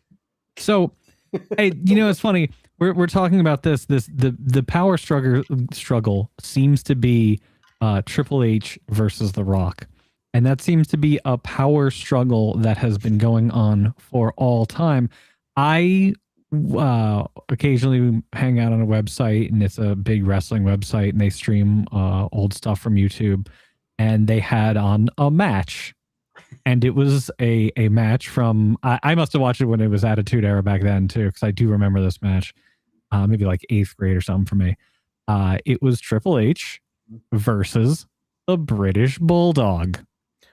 Was he on still Raw. Hunter Hearst Helmsley at this point? Like not Triple H, or was he still like the aristocrat? Like He was Triple H. He was Triple H. okay, Yeah, he was Triple H at this point. And it was the two of them, and it was on Raw, and I believe it was for the WWF Championship. And the special guest referee was The Rock.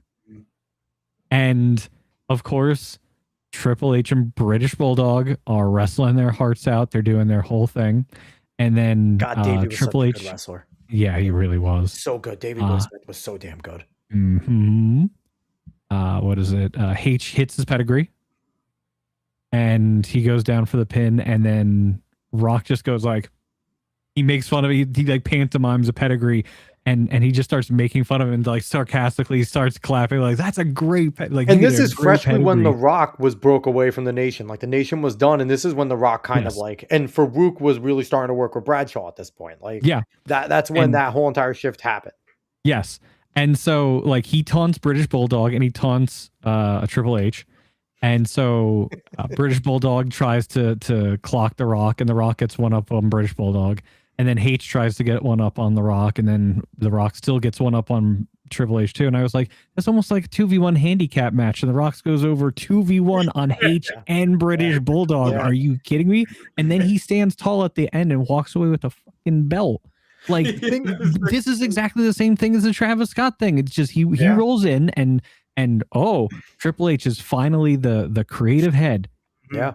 But The Rock's on the board, so he's even higher up a fucking game. The Triple H doesn't get his due, man. He really doesn't. Well, the thing is, though, what's really annoying about that, though, is that could make fucking great wrestling. A wrestling storyline of The Rock and Triple H still going at it as executives trying to make things that happen. You could make that into a wrestling storyline and make it really good. Yes, it would have been amazing.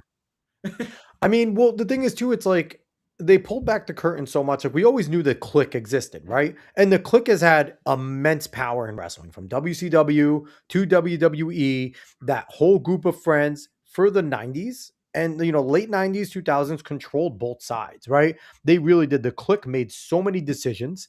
I mean, Triple H is a part of the Clique. He started fucking the boss's wife and the boss's daughter and married her, right? So it's like not wife, not Linda. Sorry, Linda. Well, you never know what's happening in that family. I believe Linda McMahon's a saint. Damn it. Anyway, but she probably is the best one of them all. I mean, Shane seemed pretty straight now. The Shane didn't seem like seems like his dad fucking pissed him off. Like honestly, it's Linda, Shane, Steph, Vince. Probably. I mean, Vince is getting shit on, so literally. But anyway, so that's like South Park. Under my Shiza, okie dokie. But isn't my Shiza again? Okay. I love South Park movie. David. So here's a deep cut that David really probably won't remember because he was young. South Park movie came out.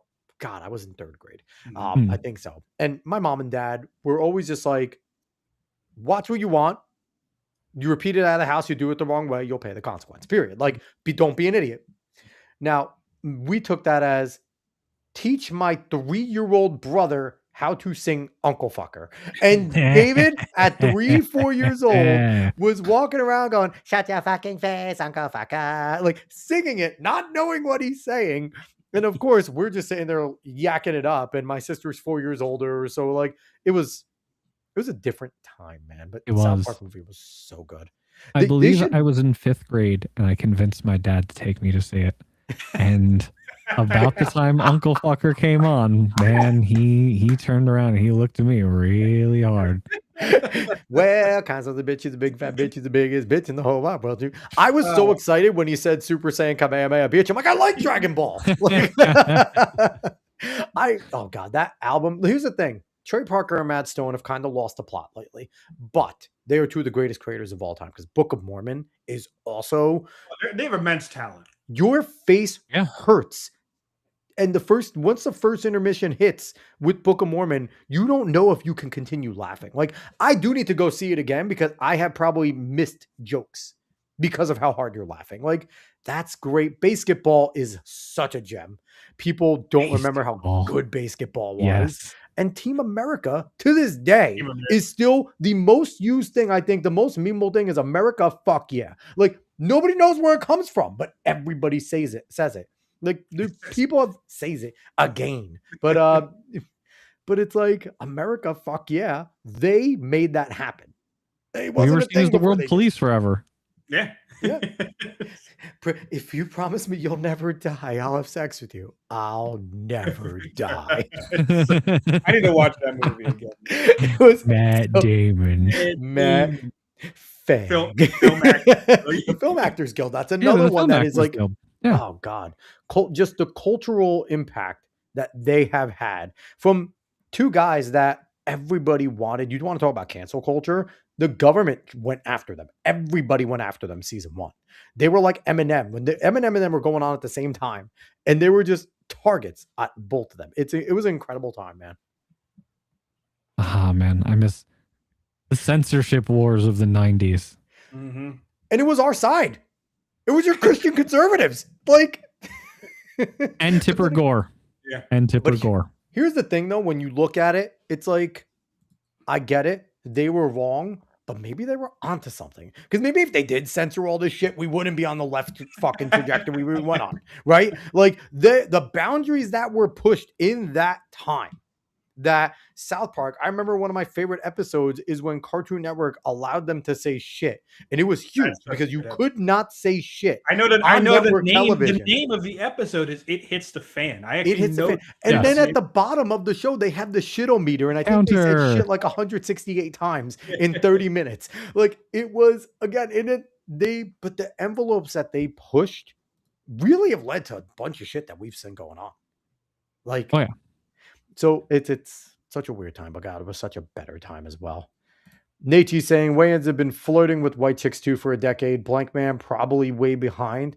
But here's the thing. If you do white chicks now, if you're the Wayans and you really want to push the envelope, you make it 2 white dudes and put them making black chicks. Really fuck with everyone. Because you know what? If it's the early Wayans, the in living color thinking Wayans, they would do it in a heartbeat, right? Mm-hmm. The in living color brand of the Wayans would take what everyone thinks is offensive and would sit there and put 2 white dude actors, would do Ryan Gosling and fucking, someone else, Zac Efron. Ryan Gosling and Zac Efron, and make them 2 black chicks and throw them in the hood and make them be undercut. Like, that's what they would do, and that would be funny as shit. It's a bold strategy, Con. I mean, it would work. It would work, but they won't do it because I don't know if anyone would sign off on that. They probably wouldn't. No one would sign off on that shit. But tell me that wouldn't be funny as hell. That would. And if they do it, and it's basically the same exact setting for Don't Be a Menace. And now they're entering into that setting of undercover cops, but it's essentially Don't Be a Menace's whole cast grown in that movie, just like Easter egg the whole fucking movie. And his dad finally go to parties. Dad's finally old enough to drink.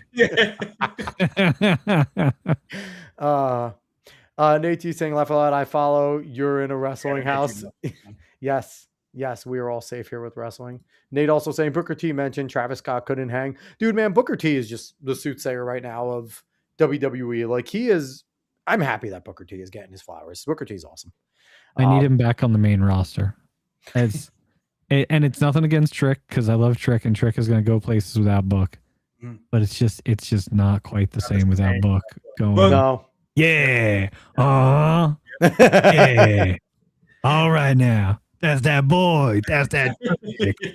With Stephanie Vaquer with the fucking that was fucking Booker losing his goddamn mind. Dude, listen, the thing is though, it would be great because you replace him with Jerry the King and they have that similar personality and that aura that they put you in that moment. Booker and Michael Cole together are magic because Michael Cole has people forget Michael Cole was the most made fun of man in wrestling for a long time. He was a squirrely little bastard that was just a backstage guy. And I personally thought Coachman had a much better future than Cole. And when they put Cole on commentary for SmackDown, it was like, fuck, he sucks. Why are we going to listen? JBL did wonders for him because JBL's a fucking awesome guy and he's really good at what he does. Him and JBL were fantastic. He's a wrestling long time. god. But I mean, Jesus, It's crazy to see what's happened. We could just do Epic Mike. If you're watching this, get the fucking wrestling podcast going, man. It's his fault now. Eric, I don't know if you saw it. Epic Mike has been tasked. This is so. If I don't know if you watch Geeks and Gamers at all or any things that they do, but for God, what's it been like 2 years now at least? Longer. They've been talking about longer getting a wrestling stream because there's a bunch of wrestling fans and they've been watching wrestling events live lately. Oh, about a month ago, Epic Mike was tasked live on Tuesday night's main event by Jeremy to give the good graces to create a wrestling stream, officially do a wrestling show. And we're a month in, Mike. Where we at, Mike? He's busy. He needs help. I already talked to Meek and I'm like, hey, we'll jump in. We'll be guests. And he's like, bet when I get it together. Meek, I swear to God, if you fucking D-Day Cobra this, what are we doing? Because there's just so much to talk about. Even if you're not talking about what's happening in modern day, you could just ramble on about so many things that has happened in wrestling history. Absolutely. You wanna talk about some fucking wrestling? You talk about some fucking wrestling. ACW. Oh, I cannot believe that in the year of our Lord 2026, I am laughing and enjoying a Juggalo produced content program. Because I've known about ICP my whole life. Yeah. Because it's just what you do. But I didn't, I wasn't really down with a clown. Not because I'm gonna make fun of it or anything. It just wasn't my vibe. Yeah. And then I heard the Juggalo Championship Wrestling had started.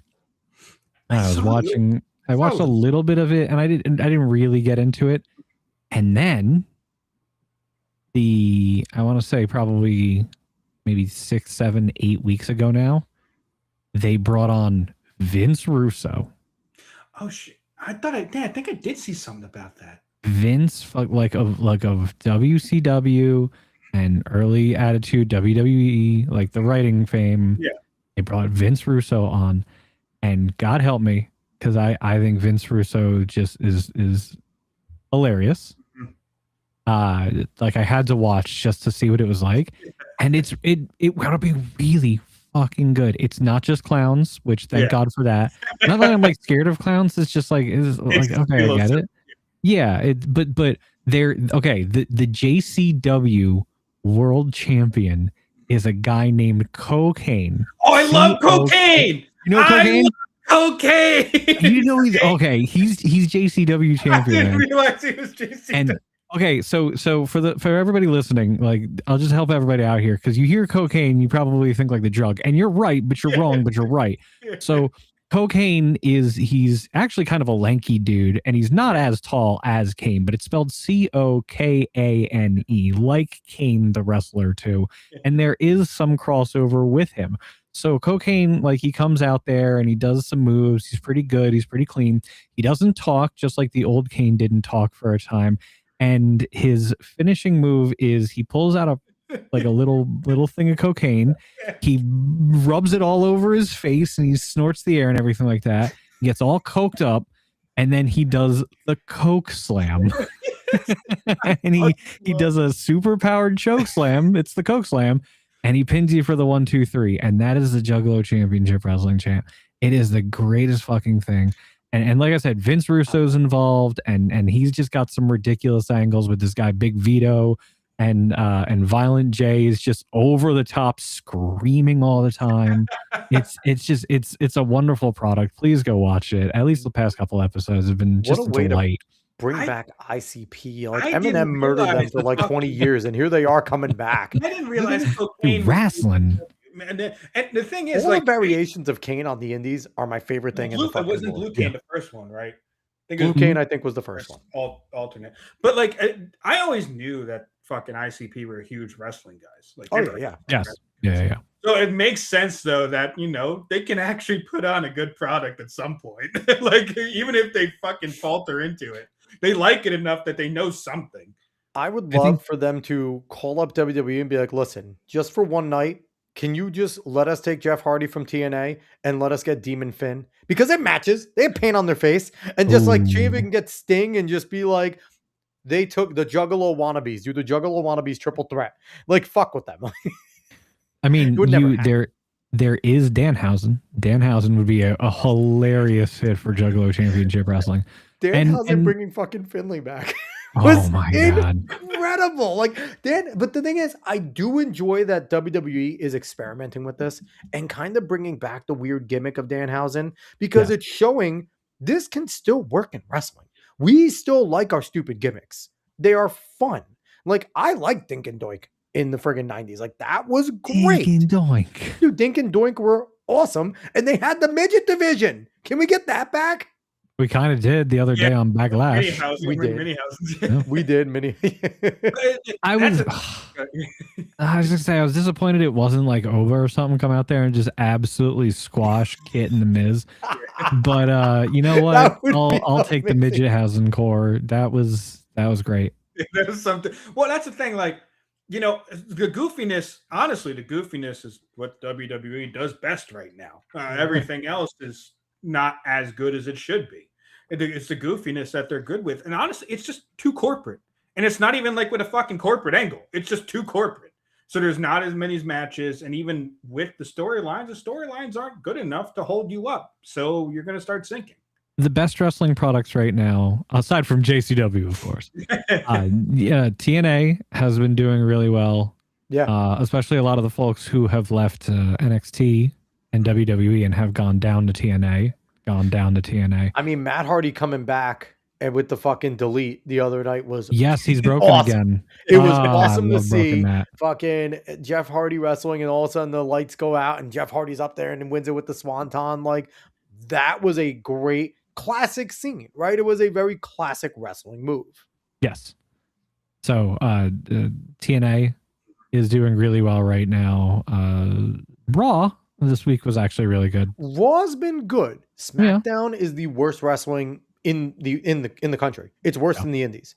SmackDown's awful. Yeah. But it's just bad. They have no writing. There's no direction. They have great wrestlers on there too. The roster's fantastic. I've seen some stuff. There's just no storyline. Some people praise good. I mean, actually, it is actually good. A lot of them, like, they weren't doing anything with the Wyatt Six. God bless. I love everybody involved with the Wyatt Six so much, but it's just wasn't going anywhere. And they're not going to do the supernatural gimmick. They're not going to let him be an invincible killer. And it's the only way that gimmick works. And Aleister Black too is a very good wrestler, but they just had no angle for him. There was too many people on top. He's a top level guy. No one's going to be happy with him hanging on to an intercontinental title, right? He needed to go somewhere else. Let him go to the indie scene and go dominate it. He will. That's what he's going to go do. No. Well, I mean, go ahead. Oh no, I was just going to say, we were talking about JCW and having them borrow wrestlers. Nick Nemeth was at JCW the other day. And he was actually involved in a funny storyline where Russo puts together a team and Nick Nemeth shows up to wrestle with cocaine on his team and stuff like that. It's so good. I'm telling you, please go watch JCW. I can't say enough funny things. We have our local it's so good. ACW got started in Poughkeepsie here. Awesome Championship Wrestling, and it's Tommy Dreamer, House of Hardcore, helped put it together. It's a legitimate group. It's I don't know what he goes by now, but Enzo Amore is constantly there, and he's a great worker. He's fun. What does he go by now? I forget. I know his name, but he's there. Matt Cardona was there all the time. He was a champion, but they have legitimate people from the indie circuit that come there, and it's because the guys that started with Tommy are like local tag team. Vic Delicious and something Hale, but they're our local tag team, and they've been around up in the Northeast circuit, indie circuit, and they brought it home to Poughkeepsie. When I tell you, ACW's done awesome. It's really good, and we could talk wrestling all night, man. I have seen people like on Twitter praise. I don't know how often it is good, but I've seen people praise some AAA.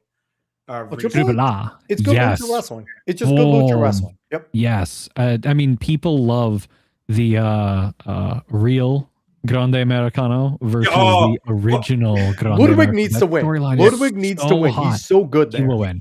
He will win. Well, we need Chad Gable back. We need Chad Gable just back to being Chad Gable, because he is that championship guy that still works on a mid card, right? Like he should have a world championship belt around his waist at some point, but he's a really good guy that elevates that mid card 100%, because he's Kurt Angle but smaller. He Yes. really is. He's so good. I love Chad Gableman so much. He's just the most ridiculous guy. He's so much like Kurt. Kurt's gift was Kurt could sell anything. Yeah. His comedy was so the tiny sombrero, the songs, the milk truck. Yes. Like he got it, man. Kirk Angle, Like I baby. watched a documentary and like all the people, all the wrestlers who talked about him were like, you never see somebody like the only other person like Brock, Mhm. somebody come in from amateur background who just got the business that fast. Yeah. Yeah. And like understood it and was willing to respect it, right? Because he was a real Yeah. wrestler. Mhm. But he came in and he respected what they did. He wasn't coming in and like, I'm a real wrestler, I'm going to show you how to do it. Like, no, he understood there's a dance to it. There's a storyline, there's a way to do it. Yep. And him being physically gifted and one of the most physically gifted guys to ever step in there. Hell, he could work with everyone of any size. It didn't 'cause he matter. could It wasn't lift them all. It helped. but not even just Angle slamming Beeg. I Yeah. can't believe it. God. but not only could he lift everyone, but like you said, Eric, he could fucking sell everything. So it Yes. didn't matter if Rey Mysterio hit him with something, he knew how to sell it from Rey. Yep. But if anyone else bigger than him hit him with something, he knew how to sell from them. So it just worked. He was really, really good at everything in that ring. There's a few His guys that could punchlines do were that. ridiculous. His Miz is that comedic way. timing was off the charts. Oh, Oh, yeah. Kurt Yeah. Angle is so funny, man. I mean, He shouldn't have been. But he was. great, and he did things like he did gimmicks that were well, and like the "you suck" and everything, just rolling with that. Like the guy spent half his career, and it became at first it was to piss him off, but it just became endearing at that point. Like Yeah. if they didn't say it on his entrance, something was wrong, right? And it became so synonymous that I think it was like SmackDown versus Raw, the second one. When you had the Kurt Angle come in, the crowd was going, Oh, yeah. "You suck." Yeah. You suck. And I think in the next game, it depended on if he was heel or face. They would change it. Like it's so good and it's fantastic. So what is your opinions on AEW? Well, I mean, I love AEW. I've liked AEW since they were founded. I appreciated why they were founded, and AEW is a large reason why Vince is gone. Because I was going to bring this up earlier. Like, I know people want Vince back, but Vince is not the answer either. The TKO, getting rid of TKO, yeah, I'm totally fine with. Getting The Rock off the board, or at least getting him out of some decision making when it comes to creative, is fine.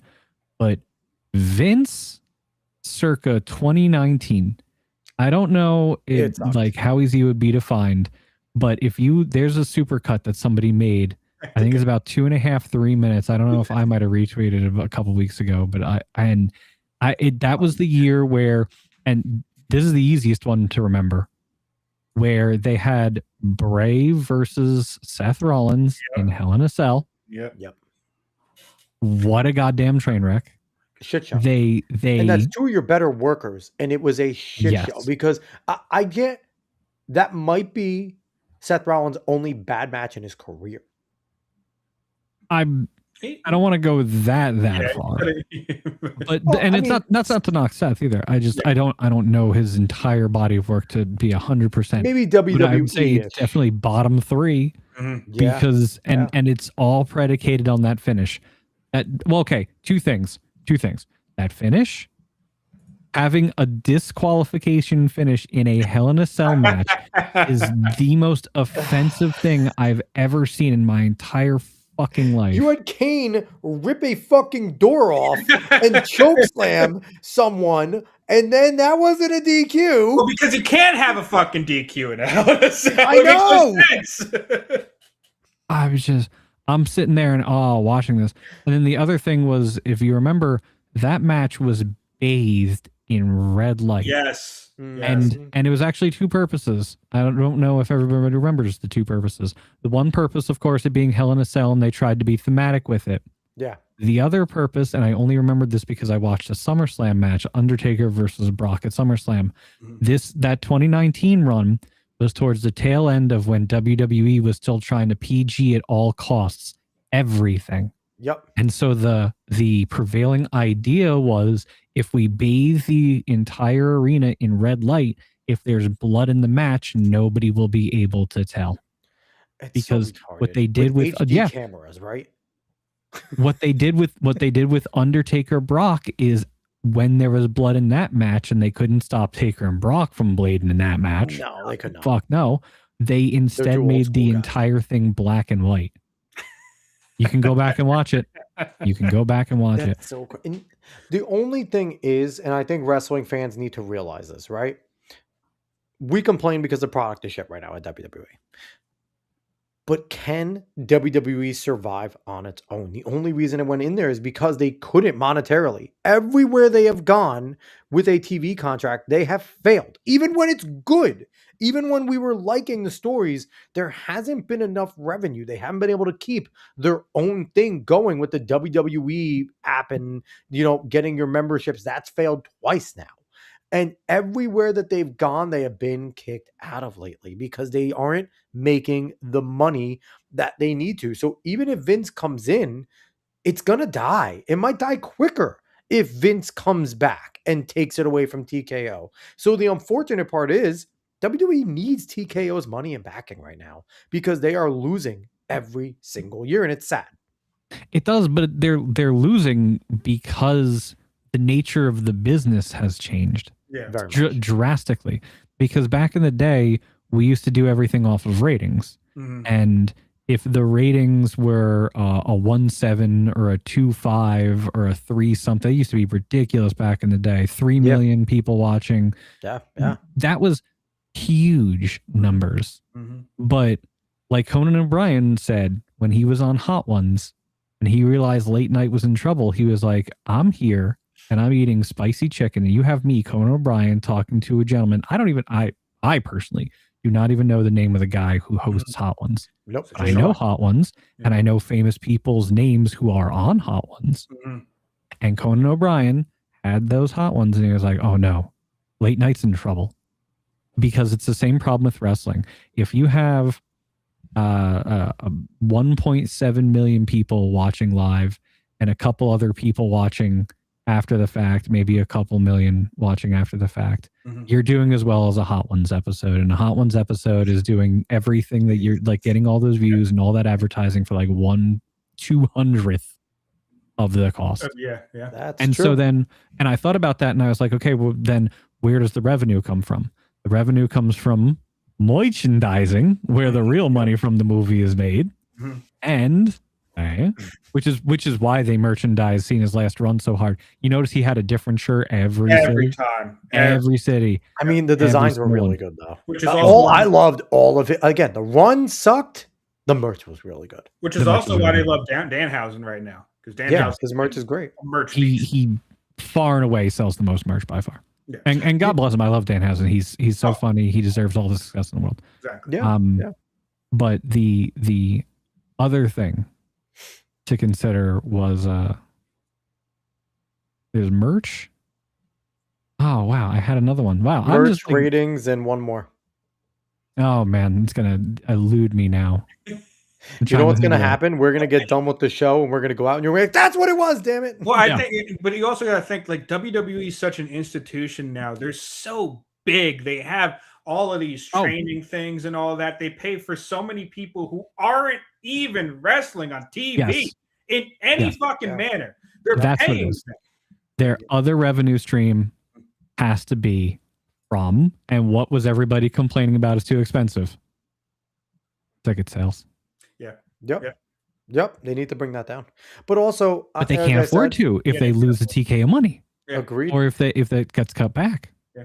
And the thing is, to me as well, and I forget who I said this to. I think it might have been you, Dave. They need to take NXT off weekly. And I know that's controversial because people love NXT. But here's the thing. Anytime anybody successful from NXT comes over to the main roster, we expect a belt around their waist quickly. Where before, because we already know them, we already like them, they're established, they were great at NXT, we know they can work on the main roster. Better storylines in NXT most of the time. But we expect them to get, because they can't get a good storyline in the main roster because they're coming in as a star. There is no more. Only if you know about the indies. They brought this guy in who they've been training. He has to work his way up, right? They never used to bring anybody. Obafemi even back then, probably wouldn't have come into the same fanfare. He would have came in as a monster. He would have started mingling, but he wouldn't have been right away thrust into the main event. He's going to get a championship within the next month. Lars Sullivan. Yeah, but there's a few, right? But it's not as common. Where now you don't have those buildups. There's no great buildup to people anymore. The buildup's on NXT.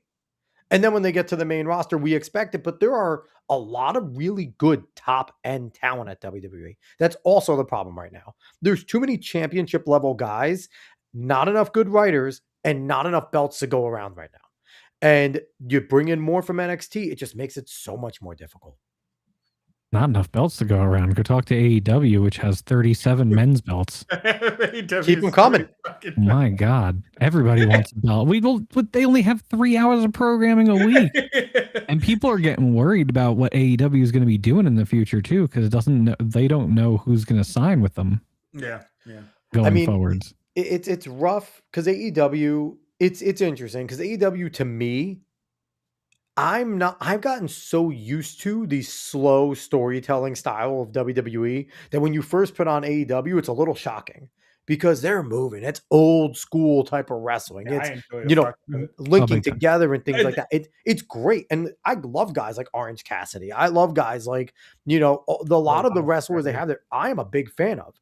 But when you go in the shift, it's a shocking shift. And because it's very old school style wrestling, quick paced, linking together, and it's just it's tough because we have been trained through WWE and WCW slow dance, and it's not a slow dance. It depends what you watch and what you watched in WCW though, right? Because you did it had the cruiserweights, they had the link, they had people that fucking moved, so they had those types of things. But I don't know, I like having AEW because you could watch a lot of crazy shit happen in there. Yes. A lot of crazy. They're going shit. the ECW route with a lot of shit. Well, but not only that, but and if you there are wrestlers that do a bit of a slower pace. Like Mox does a slower pace in his match. MJF slows down a little. But so it's so they have a good mix up, but it's just they're just the smaller things, so it's difficult for people to just get to them. And that goes back to Vince again.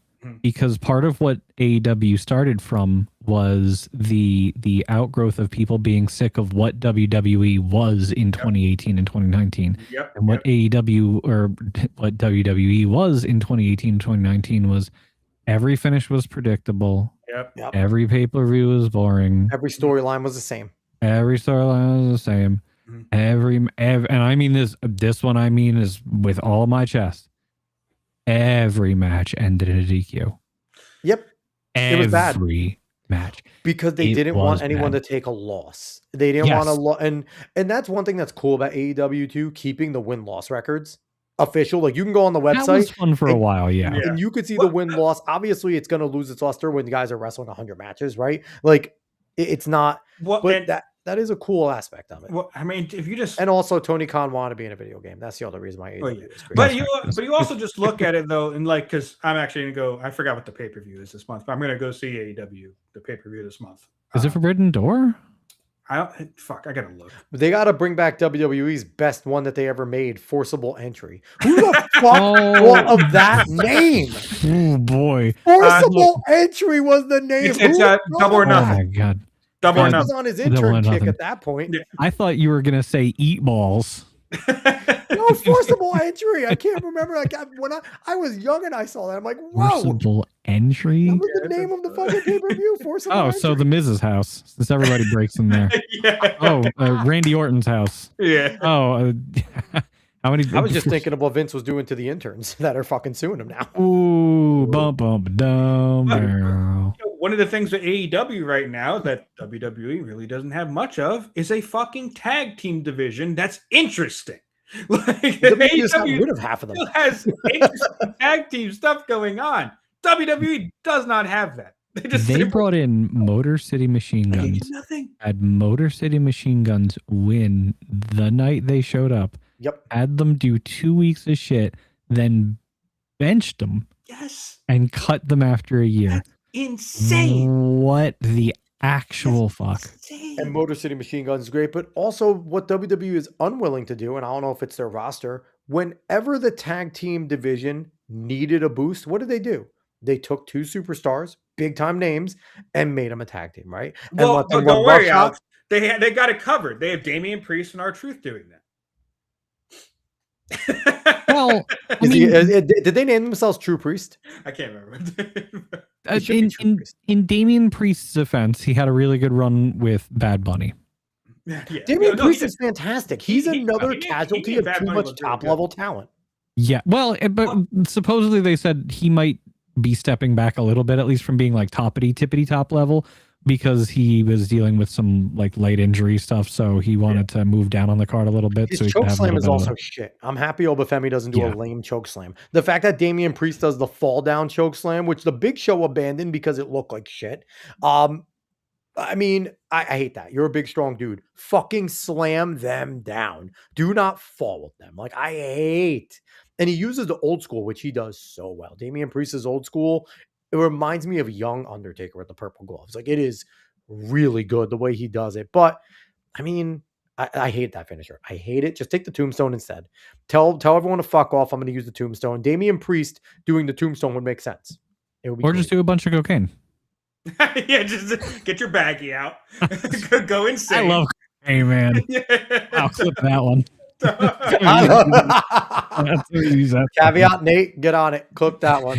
So Oh my I want to God. read a few more of these comments, and then we're gonna get the fuck out of here. 2 Yeah, hours. we start talking about wrestling. What are we doing? So Caveat, what's going on? How are you doing?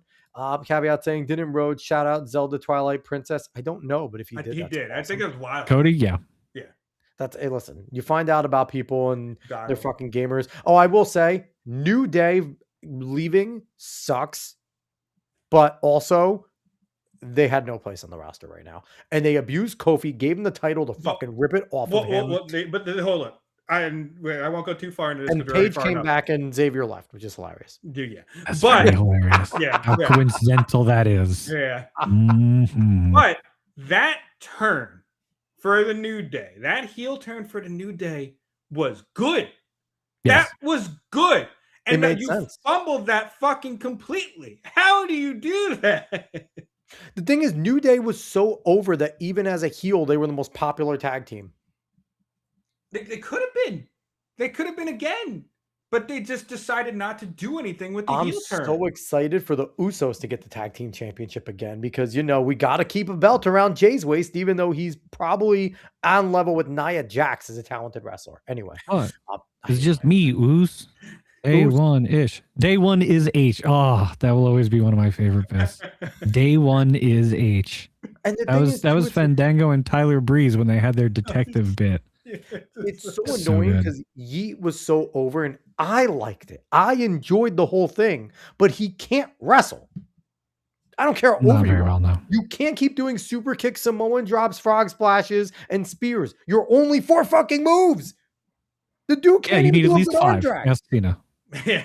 He was botching consistently with Punk. And I know Punk's Yes. old, but he could still put on good matches. And Jay was Punk's put on botching great matches lately. consistently with him. How the fuck Yeah. do you do that? How do you botch with Gunther? How do you have a bad match with Gunther?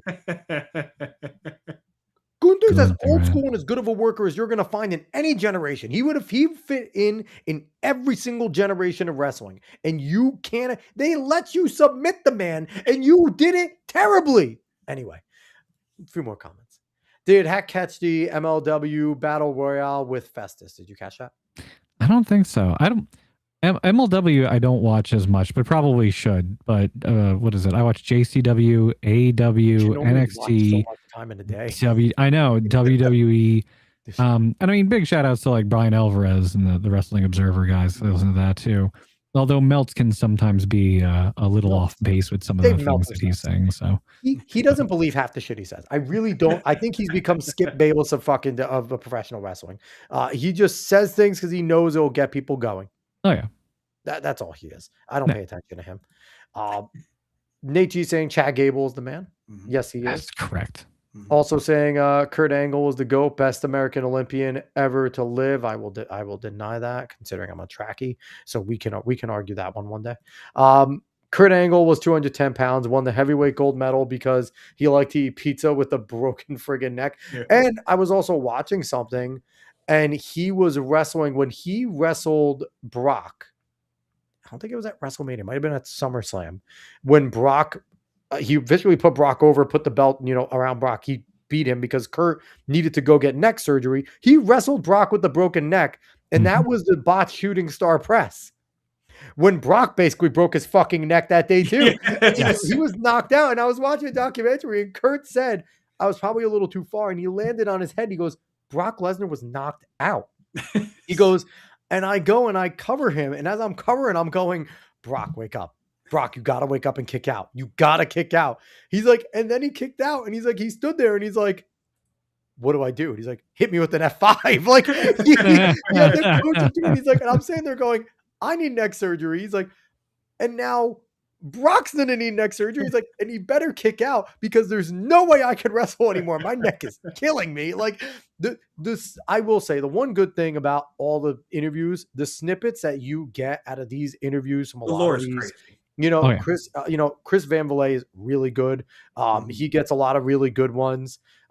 Broken Skull, Stone Cold, who knew he could host so fucking well? Like he does. There's great ones. 6 Feet Under is really good. There's a lot of really good wrestling ones. And here's the thing. They don't need to do the fucking documentaries. Just bring in these older wrestlers and let them talk about their time. That's awesome. Let them reminisce. Don't give me documentaries. Don't pull it back. I'm the mark. I don't want to fucking know. Anyway, Kevin Nash just brought this up. He got jammed on his NWO merch. I think I did see that. Yeah. Caveat Ty saying A&W has good floats. I don't like root beer. Damn it, Caveat. Nate G saying burgers too, actually. Cruiserweight was had A&W. It's very good. Yeah. I'm not a root beer guy. I have but actually I should go try it. Stewart's root beer down in Jersey. It's the only root beer I would come to drink. Stewart's root beer. I don't know if you've love Stewart's. Have you been down by Seaside, Eric? Yes. Yeah, the original Stewart's down there. Oh, right on the way to Seaside. So good. But anyway, Cruiserweight was peak. And that's another thing. We need to get a lightweight back because even in TNA, the X division is huge. They tried, they tried, was it 205? 205 Live. Yeah, they tried. They've tried shit, but they never. Whenever they do that, it never seems to stick. Just call it the light heavyweight championship again. Well, but the thing is, you could bring guys down. Like I remember when Ray first came on the roster, they still had the light heavyweight. He went, I think he won a championship, lost it to like Big Show, went down and won the light heavy, and it just brings relevance. Well, no, but the thing is, like I'm saying though, but they had shit like that. That's where like Mustafa Ali and like Cedric Alexander were doing really well with like the 205 and the cruiserweight shit. But like that always seems to fall off. Like it's only a thing for so long. Give me Ludwig down there. He'd be a great fucking lightweight champion. He would. He has that stature. He'd carry that belt. He's just Mexican now. Well, he's gone. Yeah, he's not. Right. He's not even straight up Mexican. He's not anything else. So he's going to win the Masked Feed mask, and then they're going to put Ludwig Kaiser in the alumni section. No, they should. They really 100%. Should. And keep Grande Americano in the active section. I actually don't think he can take the mask off anymore. It's like actually just it's become him. Oh, Jim Carrey. They should hire one of the buffers, whether it's Michael Buffer or the other one, to call the end of that match. Because when they win, they need to say, and new El Grande Americano. Oh my God. Forcible entry of the 5-star album. Yeah, it was an album. It was a really good actual album. It was an album, not a pay-per-view. He's right. Was it I thought it was a pay-per-view. Oh, okay. No. First one, wasn't a pay-per-view. It was a 5-star album by Jim Johnston, the man that made every entrance music you love. He really did, Jim Johnston. That's another thing they don't have. The entrances are not as good as they used to be. No. Big men can't fall down in the chokeslam. Defeats the point of being big. Yes. Brock Lesnar was born in South Dakota. Caveat, where do you get these fucking facts from, man? Like, you come in, Rollin, you're awesome. Nate's saying the mania that Brock landed on his head was Jericho versus HBK. HBK is a funny comment about the match of the night. How can Brock versus Kurt be a match of the night when Brock lands on his head? It's because he landed on his head. Seeing a big guy attempting a shooting star splash, which he had done before in WWE. Yeah. It wasn't the first time. But, I mean, they're just so good they make it look like it's a part of the thing, though. Like, that's the thing. Like, you knew it was a botch, but the way they finished, it was like, okay, maybe it wasn't. And then, they're so good. But anyway, Eric, This went off the rails. thanks for coming on, man. Thanks for hanging out for us. Thank you for having me. Of course. Yeah. Listen, I'm trying to shed Mitsu off of you because I know you want to go by Eric. I'm going to fuck up your last name again. How do we say it again? Okay. I'm reading it. Don't do it. Dziadzio. See? Yeah. That's it, right? But we're trying to shred Mitsu. I'm trying to help you do that. You are Eric. Fuck side scrollers. You are Eric, damn it. Both are fine. It's quite all right. Most of the time it's jarring for me to actually hear my real name when I'm online or in my head, something like that. Most people don't actually say it. So Then maybe I need to keep doing it because even trolling you now makes it all the better. yes. No, it's good because I hear it and I'm like, oh wait, he is talking about me. That's me. Only my mom calls me that. Does your family call you Mitsu at this point? They would. Yes. They would. Caveat Ty saying, well, I'm a South Dakotan, so we know all the famous people from here. So all 6 of them. I'm sorry. That's true. Technically, I'm one of them. There you go. No, there you go. So very technically speaking. you got to go here to there to hear that. So anyway, I was adopted, so yeah. Oh, there you go. Makes sense. Yeah. So I appreciate you coming on. It's a ton of fun. Again, you do some awesome stuff. Over at Side Scores. It's a pleasure hearing you out. Dave and I listen daily. So it's always great. Having you and Kay as a tandem has been absolute magic, considering that you guys have, a long-standing relationship.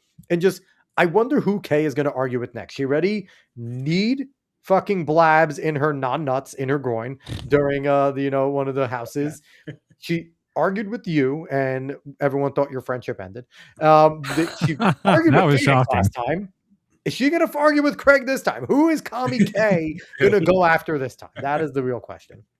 So, but once again, everybody go find Eric over on X. Use his God-given name, damn it. Eric Dziadzio. Go find him there. But if you don't want to use his God-given name, go find them at Mitsu. Over on Rumble at Mitsu Show and over on Twitch, just at Mitsu. And go follow him there because he is fantastic. Dave, are you bringing anything up here? Oh, no, sorry. No, you don't have it pulled up. You suck. Look at my producer being I terrible. I think he's amazing. He was too into the Mr. conversation. Garrison. He was too into it. We got to fire him. As in, bring him back next week. Caveat Ty saying yes, 6. But either way, we appreciate everyone for watching wherever you watched from. YouTube, Facebook, X, Kick, Rumble. If you haven't smashed that like button yet, please go and do so. And if you haven't subscribed or followed wherever you are yet, you got to go do that. So we'll be back next week, Dave. Do we have a guest next week? I believe so. Who do we have? We have Lumpy Potato's coming on next Wednesday.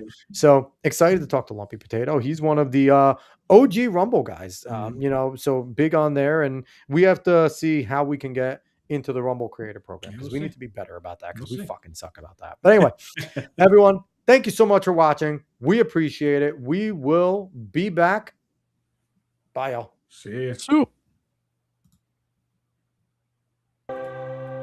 But I can't lie, I struggle with faith sometimes, and I ask why. I question his work some nights, I try to look up when I feel stuck. I try to look up, and I put my faith in him. The question of your faith builds perseverance, and perseverance must finish this race. So choose to love it now, be welcome and embrace it. Let him do his work, but you must work, don't get complacent. Don't let that seed of greed plant its roots in your foundation. The house you build is nice, but underneath it you'll find Satan. And then you'll become a victim, you'll grow cold and start complaining. So choose to see the sun behind the clouds when it is raining. You choose to keep believing, you choose to keep on fighting. You choose when something's wrong, you do your best to make it right. And you choose to never quit. If there's darkness, there's a spot that you could brighten. I take my pain in words and try to offer good advice. And I do not have all the answers, I do not have all the fixtures, but if you keep it pushing, referring back to the scripture, there's a chance it will get better, and we live for that. He made you from his ribs, so know you're built for that. Yeah, we're built for that.